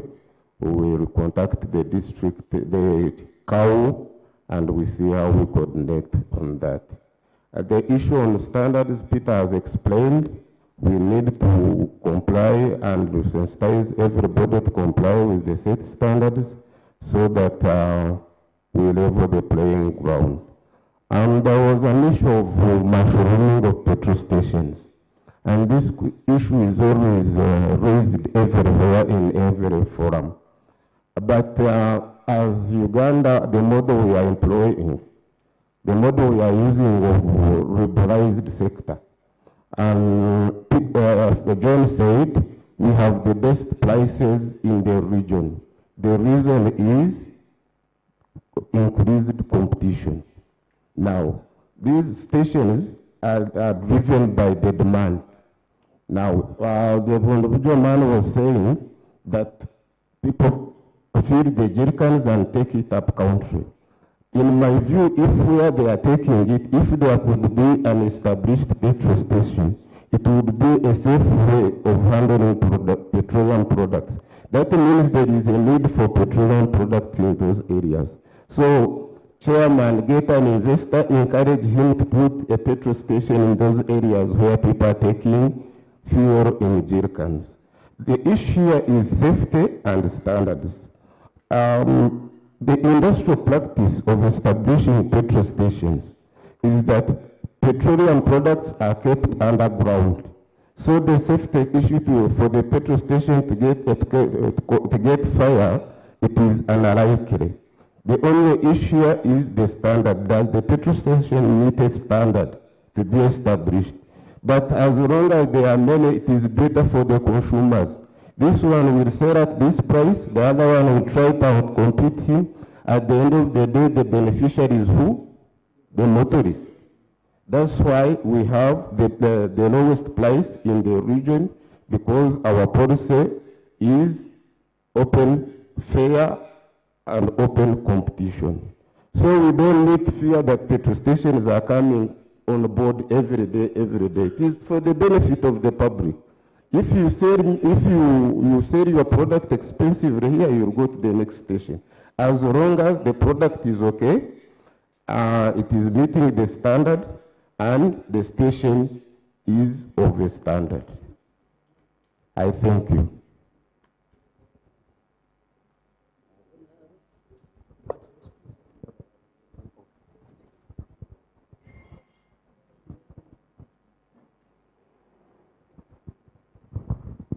Good afternoon, ladies and gentlemen. My name is Pedro Yokunda, Head of Quality Assurance in the Ministry of Energy.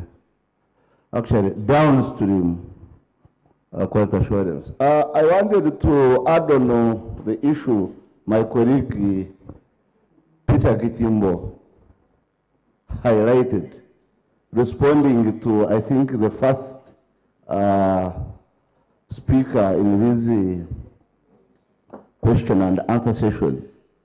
The issue, we keep getting that question in every sensitization and awareness workshop we go to. Shell, Total.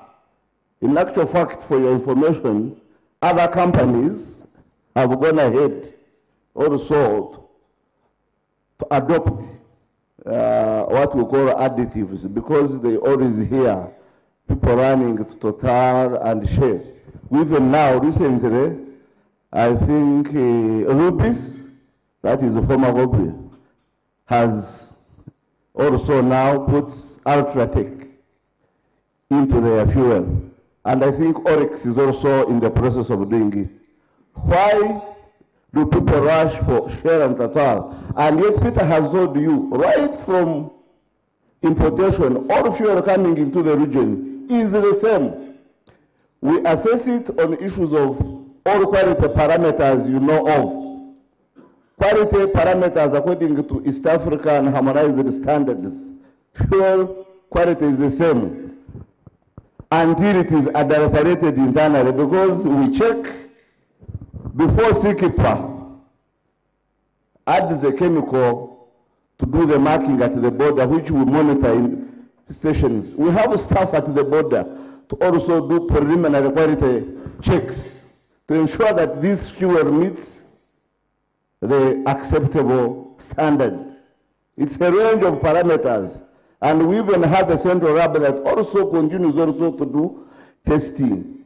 But what Shell and Total have been having an edge over others is adding additives. And these additives, we usually say, they are materials, and they are accepted in the standard. They are materials that are added in the fuel to suppress undesirable characteristics and enhance desirable characteristics. There are a range of additives because Shell has V-Power, has Formula Shell, Dianaflex technology. Total has Exerium. Now we have had Rubis having Ultratech. Now, what they do, some do octane enhancing, combustion improvers, some are antioxidants, some are detergents, cleaning fuel, that is detergency. Some improve cold flow properties. You know, fuel in cold temperatures, in issues of flow, to have easy drivability and starting must have certain characteristics to improve formation of vapors. And when the vapors are too many, it must prevent the vapors be many to cause vapor rock in the engine lines. So we do all this, and if this program wasn't around to do this, most of your vehicles, because you wouldn't be able to drive. This program has done a lot from 2008-9 to date, from 30% to now less than 1%. Reason being, the current vehicles, I know most of you, especially government vehicles, they are usually Euro 5 and Euro 6 standards. These are extremely sensitive compared to the cars of the 1970s. The carburetor system. We no longer have carburetor system in fuel injection. We have now electronic fuel injection. We have direct injection. We have turbocharged. Now we even have VVTI, the current ones. That is variable valve timing with intelligence. So they are such a sensitive innovate. They know how the volume carbureting system, the amount of fuel you need to take into the combustion chamber is highly regulated, putting into consideration the combustion and considering that all these vehicles you have now catalytic converters. This is an international standard.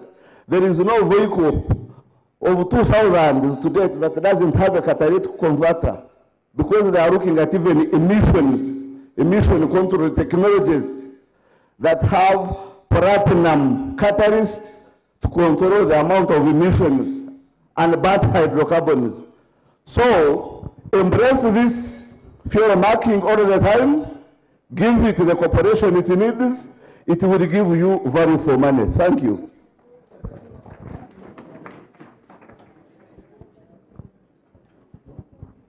Thank you very much. Let me add my voice briefly to what my colleagues have said. Reverend Frank Tukwasibe, the Commissioner for Petroleum Supply Department. I'm trying to look for the network. I don't know why there is feedback. Just a few areas. My colleagues have talked about or response from the first person, the Honorable Julius from Chenjojo. Just a quick one with regard to the new cars and preference to some oil companies, and an assumption that most of us, if not all, have actually used those stations. One, they have already explained the cost of fuel, how it is. But let me give you my experience. This morning, I fueled from Fuelex Bgaise. This morning, Fuelex Bgaise. I wish I had requested for a receipt. I would have given evidence to that effect. But I fueled from Fuelex Bgaise this morning. The vehicle that is currently attached to my office, I think qualifies to be one of those new ones. Spero might give it which euro it is. But it's a Toyota Prado, 70th anniversary, so we may give it where it belongs. But I have reached here without any problem. And therefore, and for me, I move to any station. If there are to be any problem, then as a regulator, I will know how better to handle. But that aside, in about 2 weeks, 3 weeks ago, I had an experience of a human error on one of Shell stations where I had gone to fuel.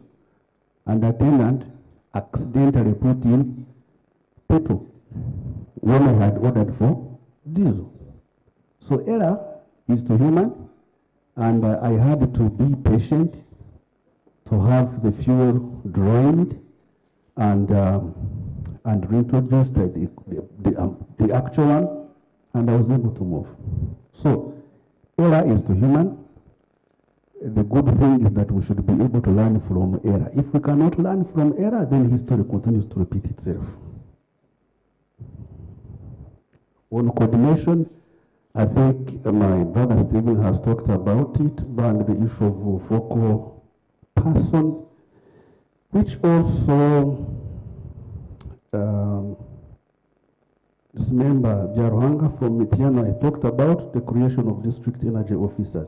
That is something that needs to be looked into vis-a-vis the restructuring, vis-a-vis the capacity building for local governments, to take services closer to the citizens.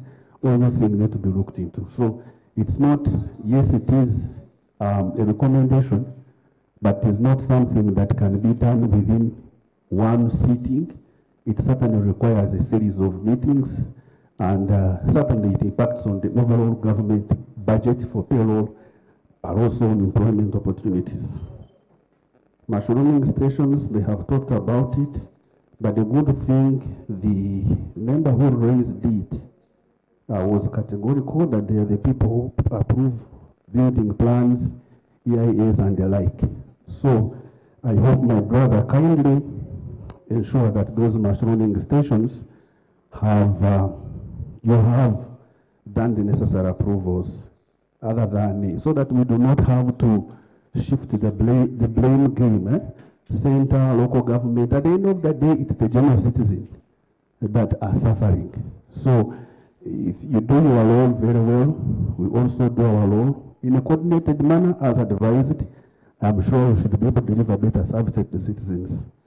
And your advice of advising another meeting with the key stakeholders, even to develop a clear checklist, is highly welcome.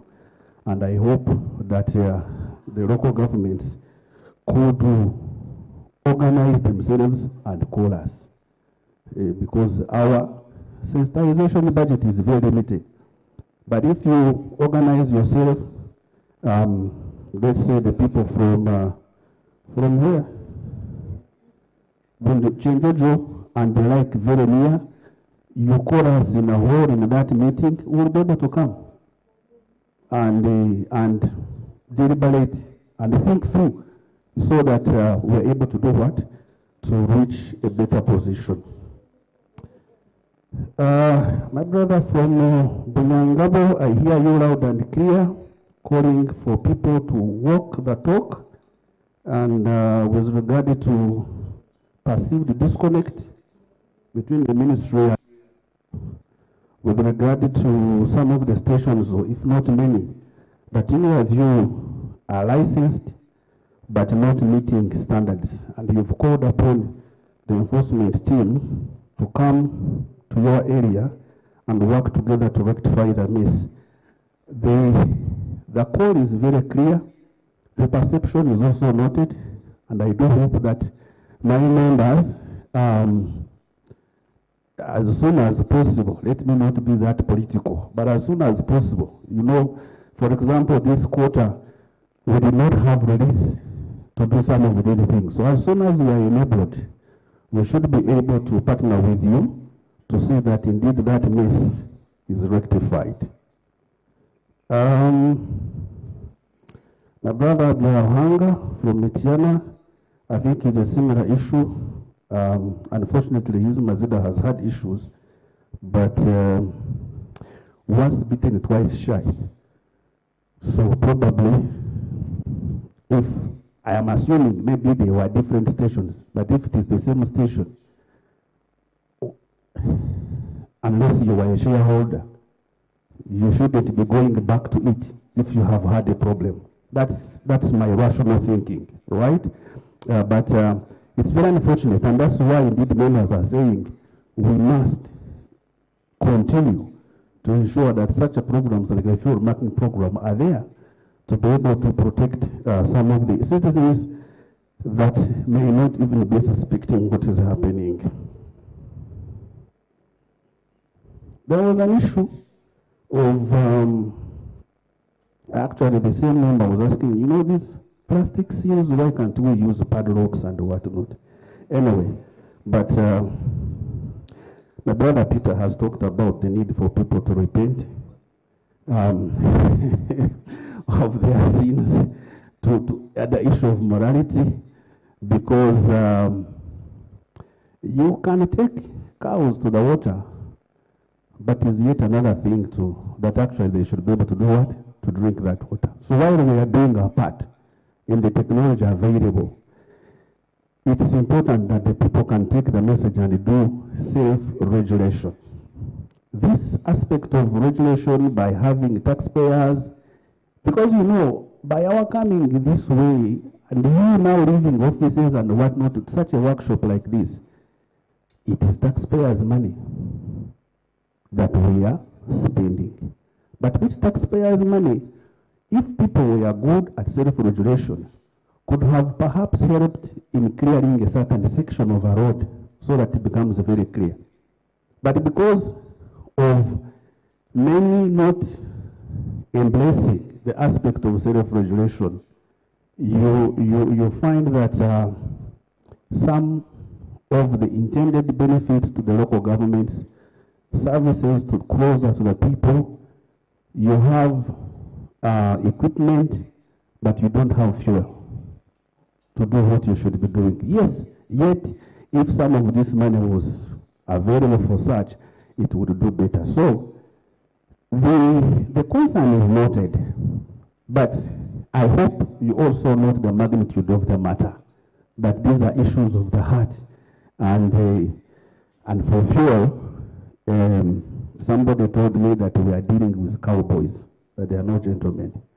I haven't done research to either affirm or dispute that statement, but your perception or your guess is as good as mine. Finally, I think the issue of occupation permit, occupation permit that is being forgotten. I think that was an oversight from my brother Dyson, so if he presented the issue, but right now, at construction permit application, we require to have a copy of the building permit, right? So it's not just a building an approved building plan, but a building permit. When it is done, you have your permit, construction permit as per the Petroleum Supply Act, and you are done with the fuel station of whichever facility. Our part is for completion certificate. Its scope is with regard to fuel matters. So attendant aspects of a supermarket, of a restaurant, those are not within our area of jurisdiction. So the completion certificate only narrows to the aspects of fuel. Occupation permit comes in to say that now the entire complex and whatnot is ready to go. So at application for an operating license, again the addition is other than only completion certificate, which is verifiable, we also now require that you have gotten an occupation permit. So it is becoming a little bit tedious for those who are intending to enter the market. But if I have picked the lesson very correctly, one of us is putting on a t-shirt that good things take time. So I really think that those who are like intending, for example, to join the industry, and if the issues are becoming a little bit more complicated, they should appreciate that good things do take time. Thank you.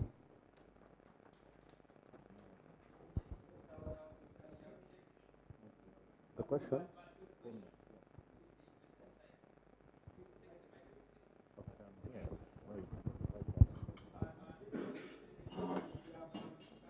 Thank you. I'm called Elvis, physical planner by profession. One, I want to appreciate you people for this workshop. I have a few comments. One is on the building permit. I don't know whether I got it very well. Issued by a registered engineer. Now, I don't know whether I got it very well on the presentation, but as you know, in most of these local governments,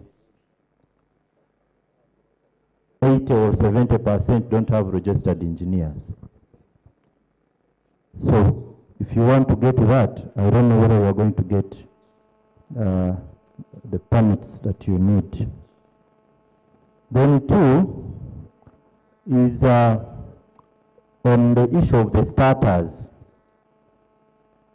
My brother from Bundibujo talked about the NRM government wishing everyone to be okay. I agree with him. But if someone is already in business, someone has his money, someone has his little money to begin, how do you come in as minister to help this person? Because it's not just a matter of singing, everyone criminalize those people, grows what? Why? There should be an element of helping this person to grow. Those people who are agitating for taking them to prison, criminalizing them, some of them are just haters of development. Lastly, is on the issue of the estimation costs. There was someone who presented about costs and said sometimes they underestimate the costs. Or even during construction, you look at a petrol station and say this one is worth 600 million. It depends on where I will buy the what? The materials. I may be having 500 million and I put up a station to standard, and someone uses 800 million and is also to standard. So I don't think the amount of money should be set. I thank you.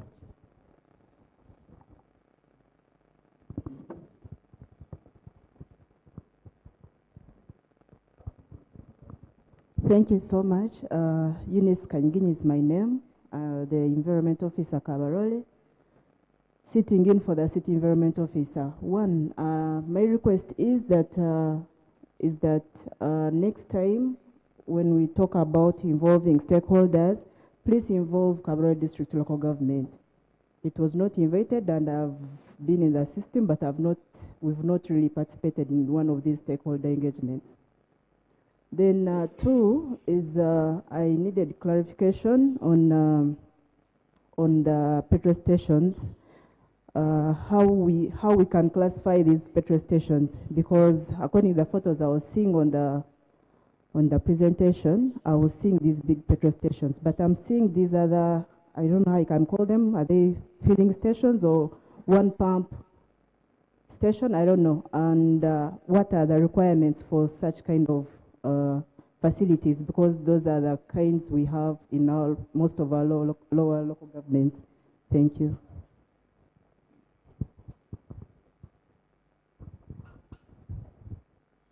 John Honda Sergio from Chenjojo.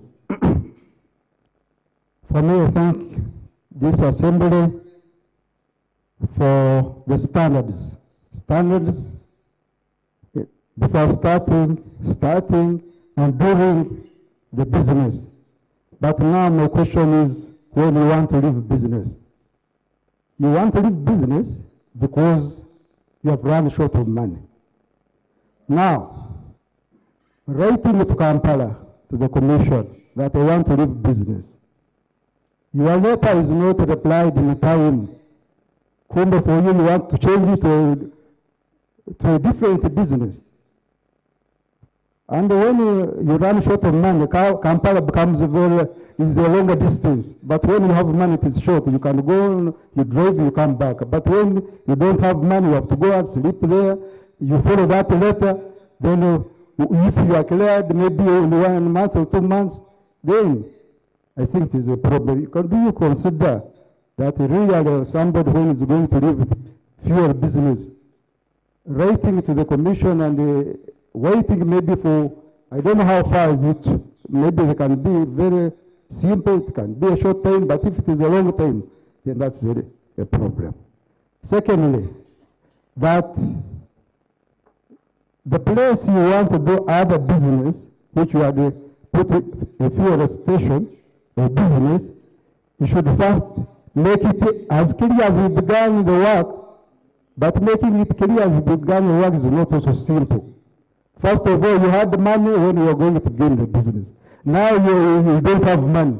Now, doing all those, maybe you can remove the tax, but other things, maybe you can leave them and you turn it to a different business. Could you advise us on that? When you want to leave business, when you are afraid really to cope up with the standards. Thank you. There was one here, then I come.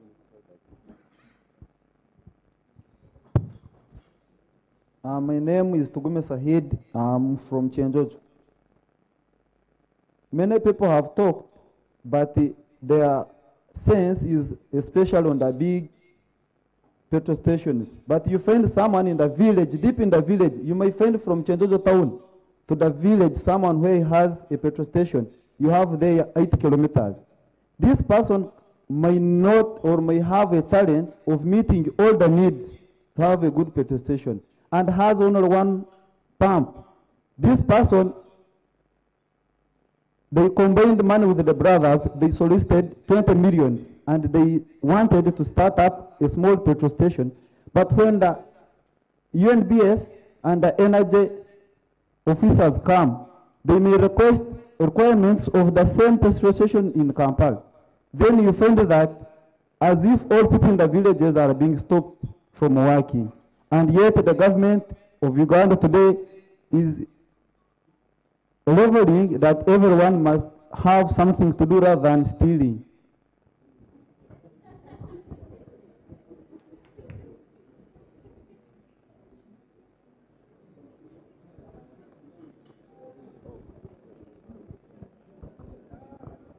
Thank you. I'm Senior Superintendent of Police, Ronald John Bosco.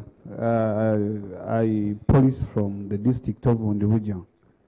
much has been discussed, and I had also something which was related to my institution which I serve. And I'm also a consumer of fuel, especially diesel. Many discussants have also talked about the issues of bad fuel, and it is true, it is being mixed up. We always get complainants at the stations, and we fail even to state out which offense. Because now this one, we must prove beyond reasonable doubt that that fuel has been adulterated. Therefore, can these services be rendered nearby that in case we have somebody who has reported such a kind of matter, we can react there and then to have that person arrested? Secondly, the first presenter talked about, I think was the second presenter, talked about distancing the petrol stations. You know, Uganda, we have very good laws, but implementation is zero. I have to admit that one. You go to a district, a very live example is here at a roundabout. There are 2 petrol stations, just meters, not a kilometer. So, and you are the very people who allow these people to construct those petrol stations under your regulations. Therefore, how shall we also come up as police to prevent these ones from constructing when they have been legalized and they have paid all the documents that are required? Lastly, I come from Mukono district. There is a place called Namatava. They sell fuel in jail ever since I think I came to existence in this world. They sell, and there is no even, we tried to operate when I was a DPC in Nagalama. We tried to round them up, but there was a serious backup on us, whether we are from UNBS or not. Therefore, take a note of, because they offload those trailers, they sell in jail cans, and that is where they mix it up. Therefore, the much concentration should be put in that place, Namatava and in Njeri. Thank you so much. Thank you very much. All protocol observed. Senior Superintendent of Police, Twinomicha Stephen, DPC Bunyangabo. I want to thank the organizers of this event, and I would like to thank the presenters. The presentations were very elaborate, and most of my questions were put across, were answered. However, I have two or three concerns. When I looked at all these presentations, number one, they focused on the standards, which we all agree and have seen. They looked at how to compliance and non-compliance,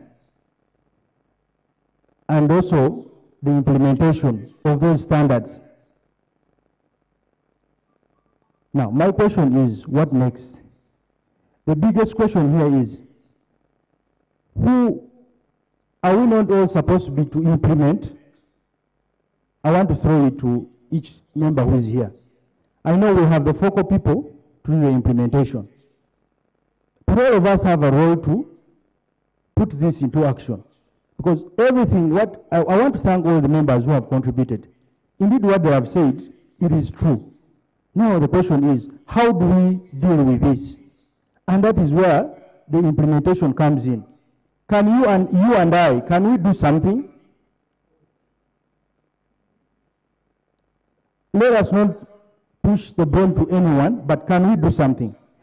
I was very happy when you depicted the contacts of you people, and I want to speak outside this uniform. Assuming I'm a layman and I give a call to one of the contacts that you put across, I want us, or these people here, we need to know how in position are you able to address that concern of a whistleblower who has come out straight and given information or maybe complained about what we've been discussing about, especially people who are defaulting on compliance.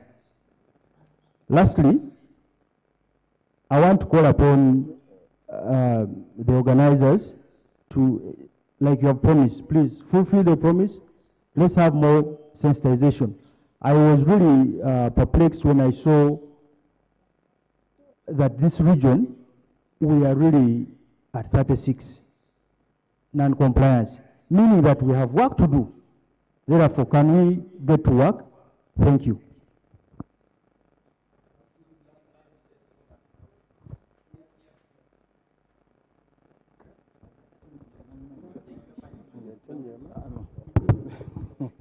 My name is William Kasango. I head the Department of Natural Resources, Kamwenge District Local Government, and I'm very quick. The first one is there is a policy for government of Uganda to promote use of LPG as a way of attaining clean cooking and also reducing on consumption of biomass.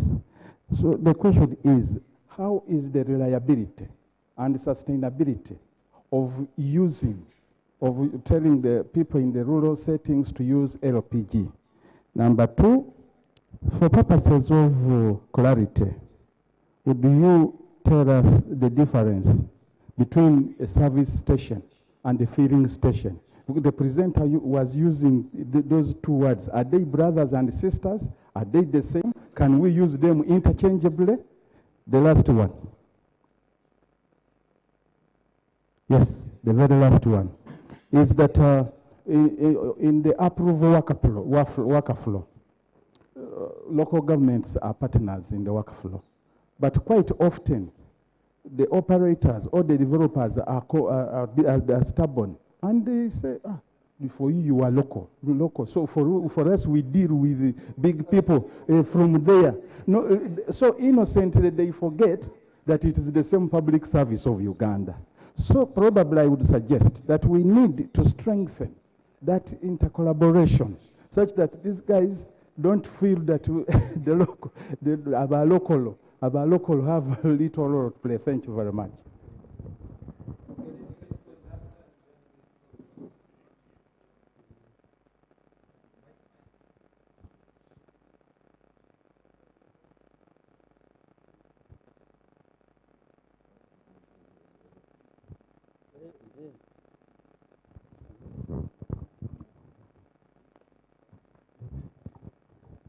I want to comment on the promotion of usage of LPG, liquefied petroleum gas, for cooking at household level.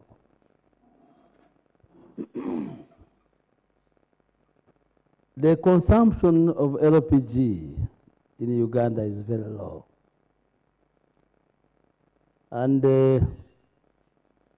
when we did the survey with the Uganda Bureau of Standards in 2020, we found that it had indeed grown from the 1% that had been reported in 2014 to 4% at household level. The rest of us are using biomass, firewood and related wood matter, plant matter for cooking. Against that background, the government is promoting usage of LPG. And basing on the research that we carried out, we found that there are some hindrances that really curtail the usage of LPG at household level in this country.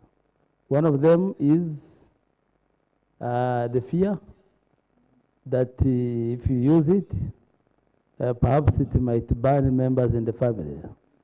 So we have the onus to sensitize Ugandans on the safety of LPG. It is very safe to use, and we all know that once it is misused, it is not handled well, it can misbehave. So we have the onus to sensitize Ugandans on the usage of LPG for purposes of demystifying that fear. But a few that have tested it cannot live. I also want to prepare the mindset of Ugandans that it is not expensive compared to charcoal in urban areas.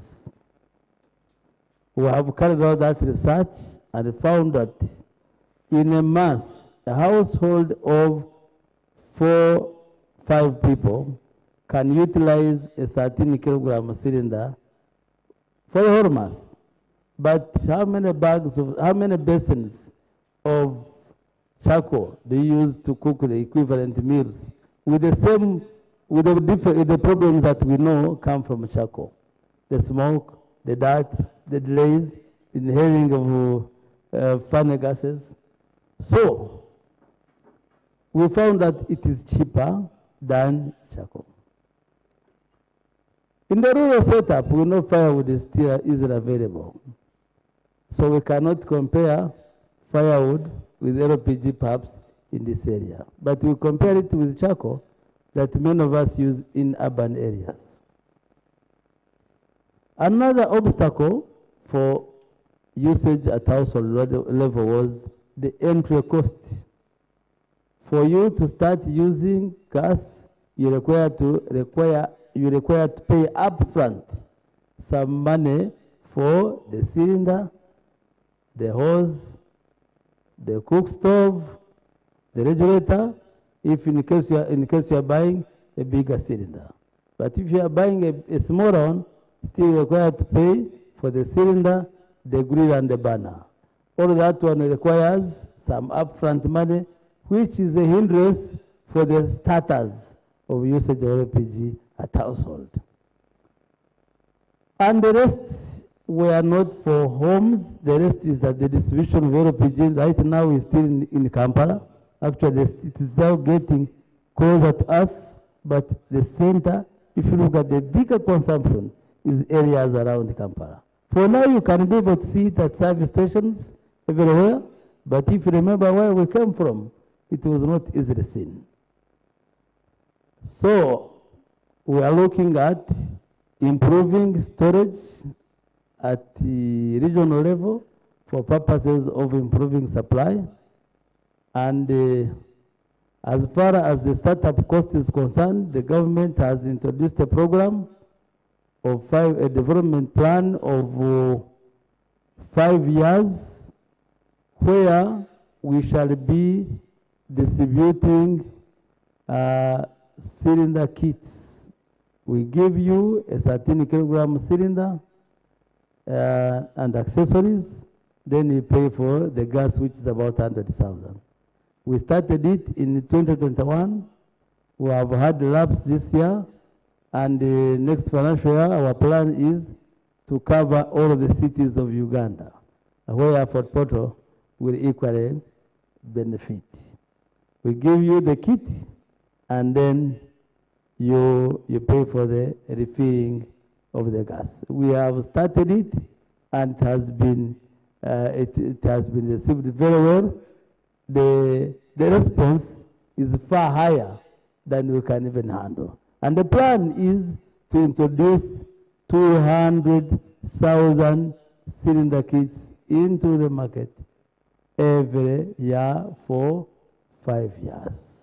So, and the supply of LPG used to be a problem some years back, but for now, you not go to any outlet and you find that LPG is not there.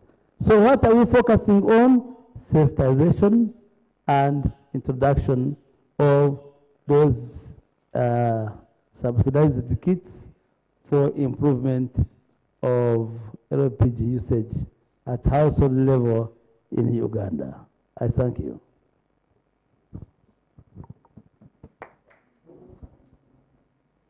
Thank you.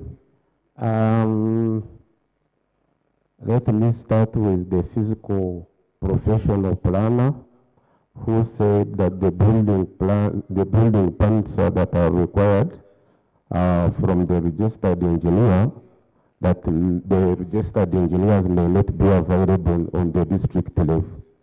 You are not restricted to the district level. You can seek services of the registered engineer from anywhere. Of course, at a cost, but you must look at the market who is registered and who is available and who can afford. So the requirement, we cannot relax it because that there are no registered engineer in a new created district. That one, the answer is you can seek the services of a registered engineer from anywhere, as most developers seek the services of professional environmentalist practitioners anywhere, as long as he is a practitioner. Starters, how can we help the starters to grow? Here I don't have a definite answer, because if you are coming to business, you must mobilize resources. You must mobilize resources, and I think I will answer it with somebody from Change of a small business and single pumps. The first presenter showed you the minimum that you can operate the hydrocarbons. Because you know the business you are in is not a small business, and it is not a simple business. So the first presenter presented the minimum and the maximum. The minimum is where you start from, the minimum, which is a minimum of a plot of 100 by 100. And the reason for 100 by 100 is that why that standard was put there is that a trailer can turn into a station and fuel. So the standard was put in place mainly for you to serve all kinds of vehicles, not restricted to either border or smaller vehicles. So the minimum can be 100 by 100, and you start with a small business, and you don't put in all these the beautiful facilities you see in other stations. You will be allowed to operate.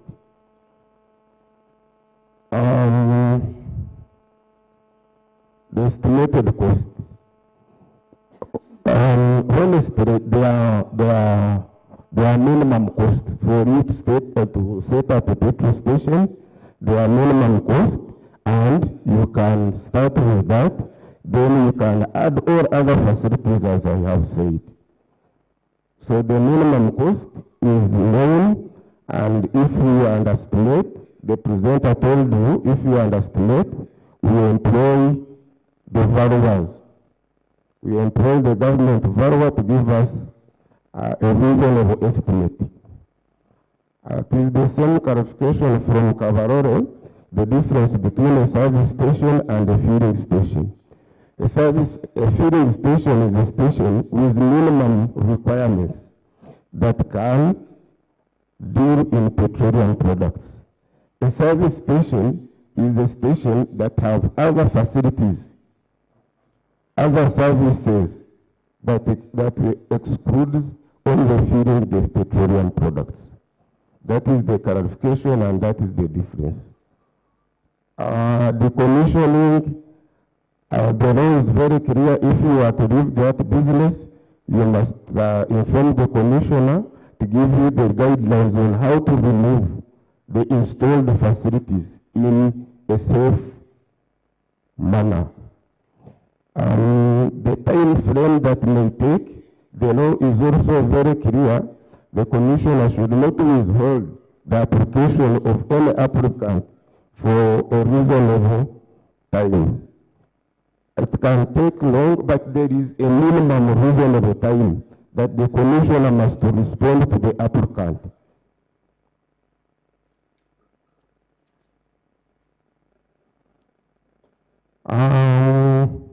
The distance between stations. I think 5 years ago or 10 years ago, we attempted to put a distance from one station to another. But stakeholders, as Dean said, stakeholders, they must review the standards periodically. Now, when they were reviewing this standard, it was prudent to say that the distance requirement should be removed. Why? Because it is better to have a station near a station rather than having a station near a hotel. or near a school. That's why we, as the stakeholders, agreed to remove the distance requirement. And it is actually two ways. One, it is better when the two stations are together rather than a different facility, because you don't know the purpose of the owner of the next station. Secondly, it is economically important for competition. If you move around, you see a place where where there are traditional oil marketing companies, especially in Kampala, where it is very difficult to acquire product. You find Shell is charging much higher price where it is only located in that particular area than when it is allocated near to other stations. So it is in two ways. So the safety part of it, as I have explained it before, that the industrial practice, petroleum products are underground. So they cannot easily, we can take years without hearing any petrol station getting fire because of the industrial practice. And the benefits really, as John presented it to you, we can see it. We have the best place in the region. Njeru and Namataba. I think we take a lot of it, and they are actually illegal. I find that you should help us and arrest those people. You should coordinate with your colleagues and arrest those people, because one, it is safety. They are stealing fuel from the trucks going somewhere. And it is outside our mandate, although we try as much as possible, because it is outside the petroleum facility. How do I run after them? It is actually really the police to run after these people.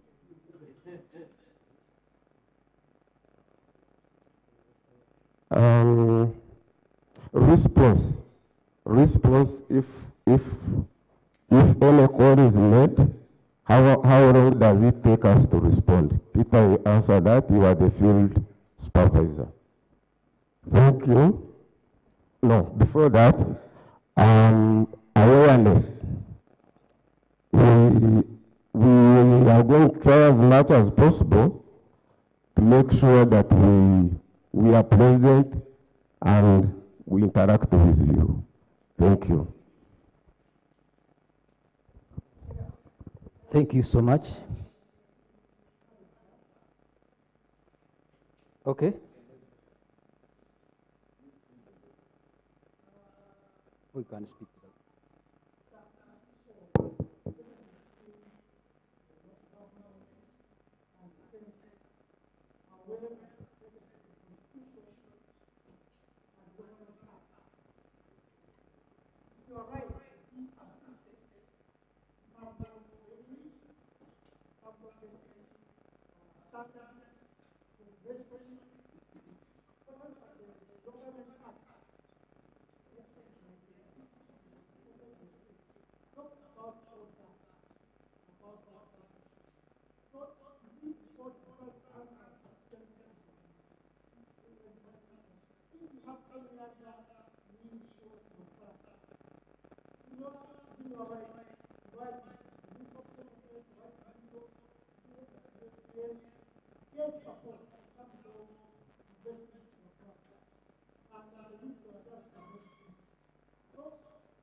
Thank you so much.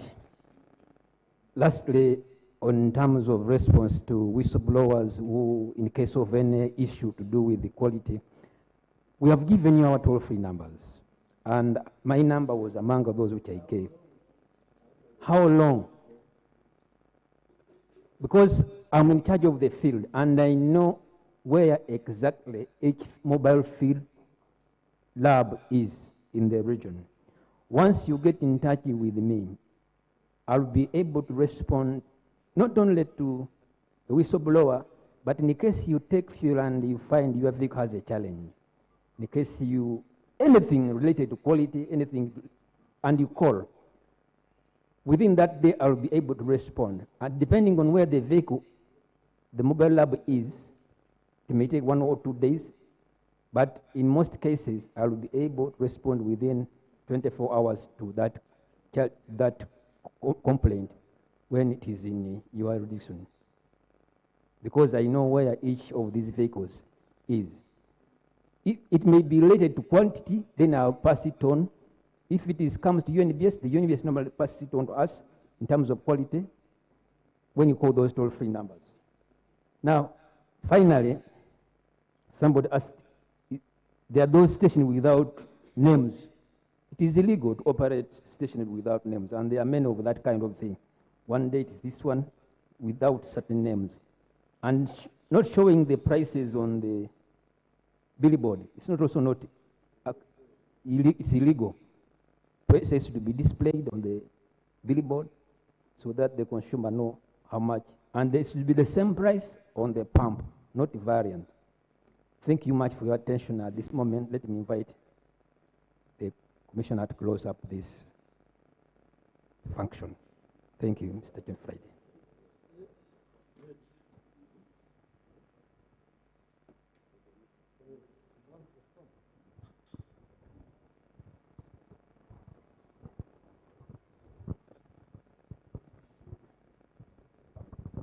Sorry, I seem to be standing between your lunch, but I hope I will be very quick. One is on this aspect of how do we come in as a ministry to help. My colleague has talked about it, but I just want to add one angle to it. That in terms of economics, when you are taking over an asset, you take both assets and liabilities. So it's very important that people take note of that, whether it is existing, whether you're already there. Please bear, as you are enjoying the assets, also bear the liabilities that are attendant to them. So it is not that the people who are saying you will be closed or what are the haters of development, but they are simply messengers, forewarners or foretellers to tell you that please put your house in order in time. My sister Eunice Kabarole, our apologies or oversight for not inviting that district, and I think it is noted. Please ensure that in the region that subsequently is always included. The other aspect I think I needed to talk about bad fuel, SSP and Bundibuju, which offense or can we have services nearer? The offense, as they went through the fuel marking the regulations or requirement, and I think that was Peter's presentation, together with that of Edward on different penalties that are available. So you can have the Petroleum Supply Act and the fuel marking regulations to hold somebody culpable for selling bad fuel. Of course, you know very well under the Evidence Act how you have to go about gathering evidence since the offense is criminal, because you have to prove reasonable doubt. And that's why there are those services of lab to ensure that the tests done are not disputable. Similarly, the aspect of distancing, we have laws, but implementation, we all have indeed a role to play in that, and I think it answers with the other member from SSP, with DPC Bunyangabo, are we not all supposed to do something towards implementation? Yes, indeed, we are all supposed. And you know, the Constitution of the Republic of Uganda, 1995, as amended, requires each one of us to be responsible citizens, to defend our Constitution, to be able to do the right things. And I think that is partly where community policing comes in. That if you see somebody, for example, committing a crime or is suspected to be about to, then even in such instances you can arrest without an arrest warrant. So it is very important that we look through the different aspects, but each one of us has a stake, because it is our lives that are in danger if we allow things to continue working without, as if there is no regulation. Second but last, difference between a service station. Stephen talked about them, but only just an example. The extended services for a service station, things like tire, attending to tire, things like indeed servicing the car, other than just dispensing fuel, then that becomes a what? A service station, to be able to understand it or to put it into proper perspective. Lastly, adding to my brother on the approval workflow, the issues of coordination between center and local government. Permit me to use this in my language, that omushinja abgetera.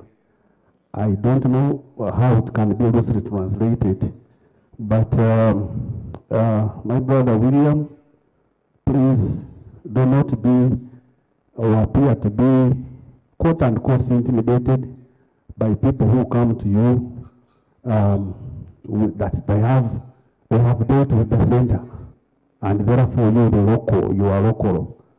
Kindly assert yourself and be able to do your role very well without fear or favor. Thank you.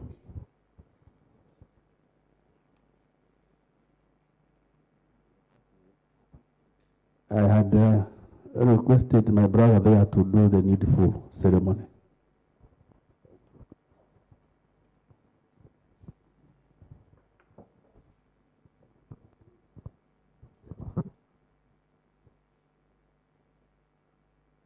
I hope I will easily be seen when I'm here.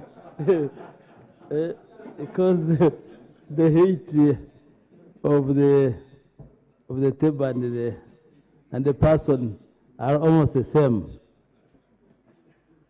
The stakeholders that we invited for this half-day workshop, we want to appreciate that you have honored the invitation and have come in big numbers. We have stakeholders all the way from Mitiana, Kasanda, up to Bondibujo. I want to thank you for responding to the invitation, and I want to thank you for participating actively. I also want to thank the various presenters that started the exercise at 9. I want to thank you for all the effort. I want to thank the general organizers of this workshop, together with the venue owners. This exercise started on Monday in Mitiana, when we were doing activation at selected outlets for purposes of increasing awareness as far as compliance is concerned, together with standards. Issues of disagreements on quantities, issues of queries on quality, issues of compliance to standards of outlets and so on. We have been sensitizing the stakeholders for all that region. And we also want to appreciate the progress that has been made. This is not the first time that we have come here. We have been very regular.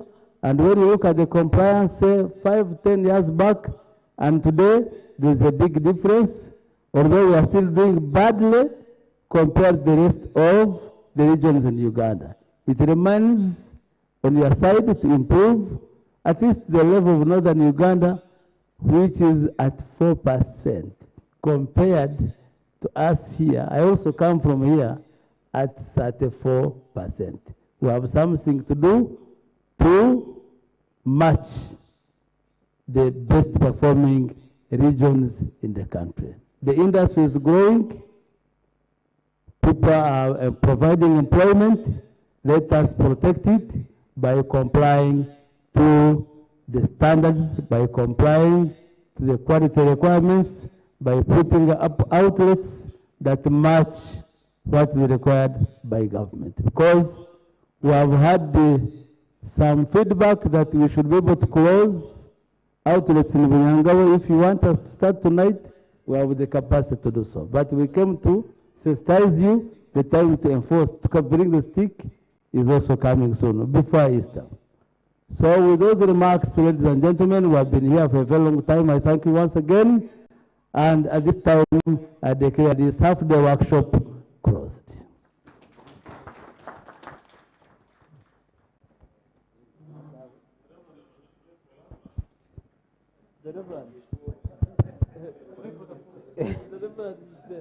Okay, let's let him pray for the food. You're all welcome for lunch, and we can continue to interact during lunchtime. And we have given you our contacts. You can even contact us when we have left this place. It's very challenging to pray during Lent, but okay. Father, we give you thanks and praise for this afternoon and for what you have enabled us to go through. We bless your holy name, even for the food that is available and for those that have prepared it. Bless it and sanctify it as we partake of it and continue to enrich our engagements.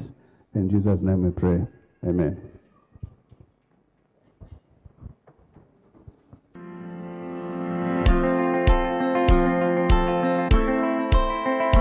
If the government of Uganda cares about your health and the health of your fuel business or the health of your automobiles, wonder no more. The FMP program is testament to this fact. The government of Uganda, through the Fuel Marking and Quality Monitoring Program, is controlling and monitoring the quality of petroleum products in the entire supply chain in Uganda. The FMP program, which is guided by the Fuel Marking Regulations 2009, is implemented under a cooperative arrangement between the Ministry of Energy and Mineral Development and the Uganda National Bureau of Standards in collaboration with oil marketing companies to offer you consumer quality assurance and protection, to monitor the quality of imported products, and to provide linkages with other downstream petroleum activities like development petroleum standards, and to provide linkages with other downstream petroleum activities like calibration and bulk measures, among others. When these trucks bring in fuel, we do random sampling. Under circumstances where we find a product is not meeting the required standards, we always seize we are advised to seize the trucks. Because when a product is substandard, it must be brought to standard. Once the fuel truck enters the yard, it has to make sure that it's in the dipping slab. A dipping slab is a leveled place where we can dip the fuel clearly. And they bring the papers to our offices, to our site supervisor. I received this paper from the supervisor, who allocates by writing my name, the truck which is on the slab. Then after receiving, I got the slab. I confirm if the paper is for the right truck which is there. From there, the supervisors make sure that the physical papers handed over to him matches the truck that is in the dipping slab. After that, once everything is okay, he signs the truck to the next available marking technician, who then goes on top of the truck to check for fuel dips, densities, temperatures, for us to be able to ascertain exactly the amount of fuel that is in each compartment and the exact fuel type that the driver is coming, vis-a-vis what the papers declare. Then he hands over this document together with all other documents, which are the calibration chart, the bill of lading, and the exit note, to the customer service dispatcher. This is the point whereby the customer service dispatcher enters this information into the Asikuda system. Today we are looking at how we monitor the quality of fuel at various stations. We have a mobile unit, a mobile laboratory, where we prepare these samples and put in the machine to run. We picked a sample of diesel from a pump that was serving. We prepared the sample in the sample cell. We put it in the sample chamber of the machine and commanded the machine to start testing. The testing takes 3 minutes. So after 3 minutes, it gave us the result, and the result was pass. We picked a sample of diesel and mixed it with 50% paraffin, and the result failed by 46%. This process of monitoring begins from the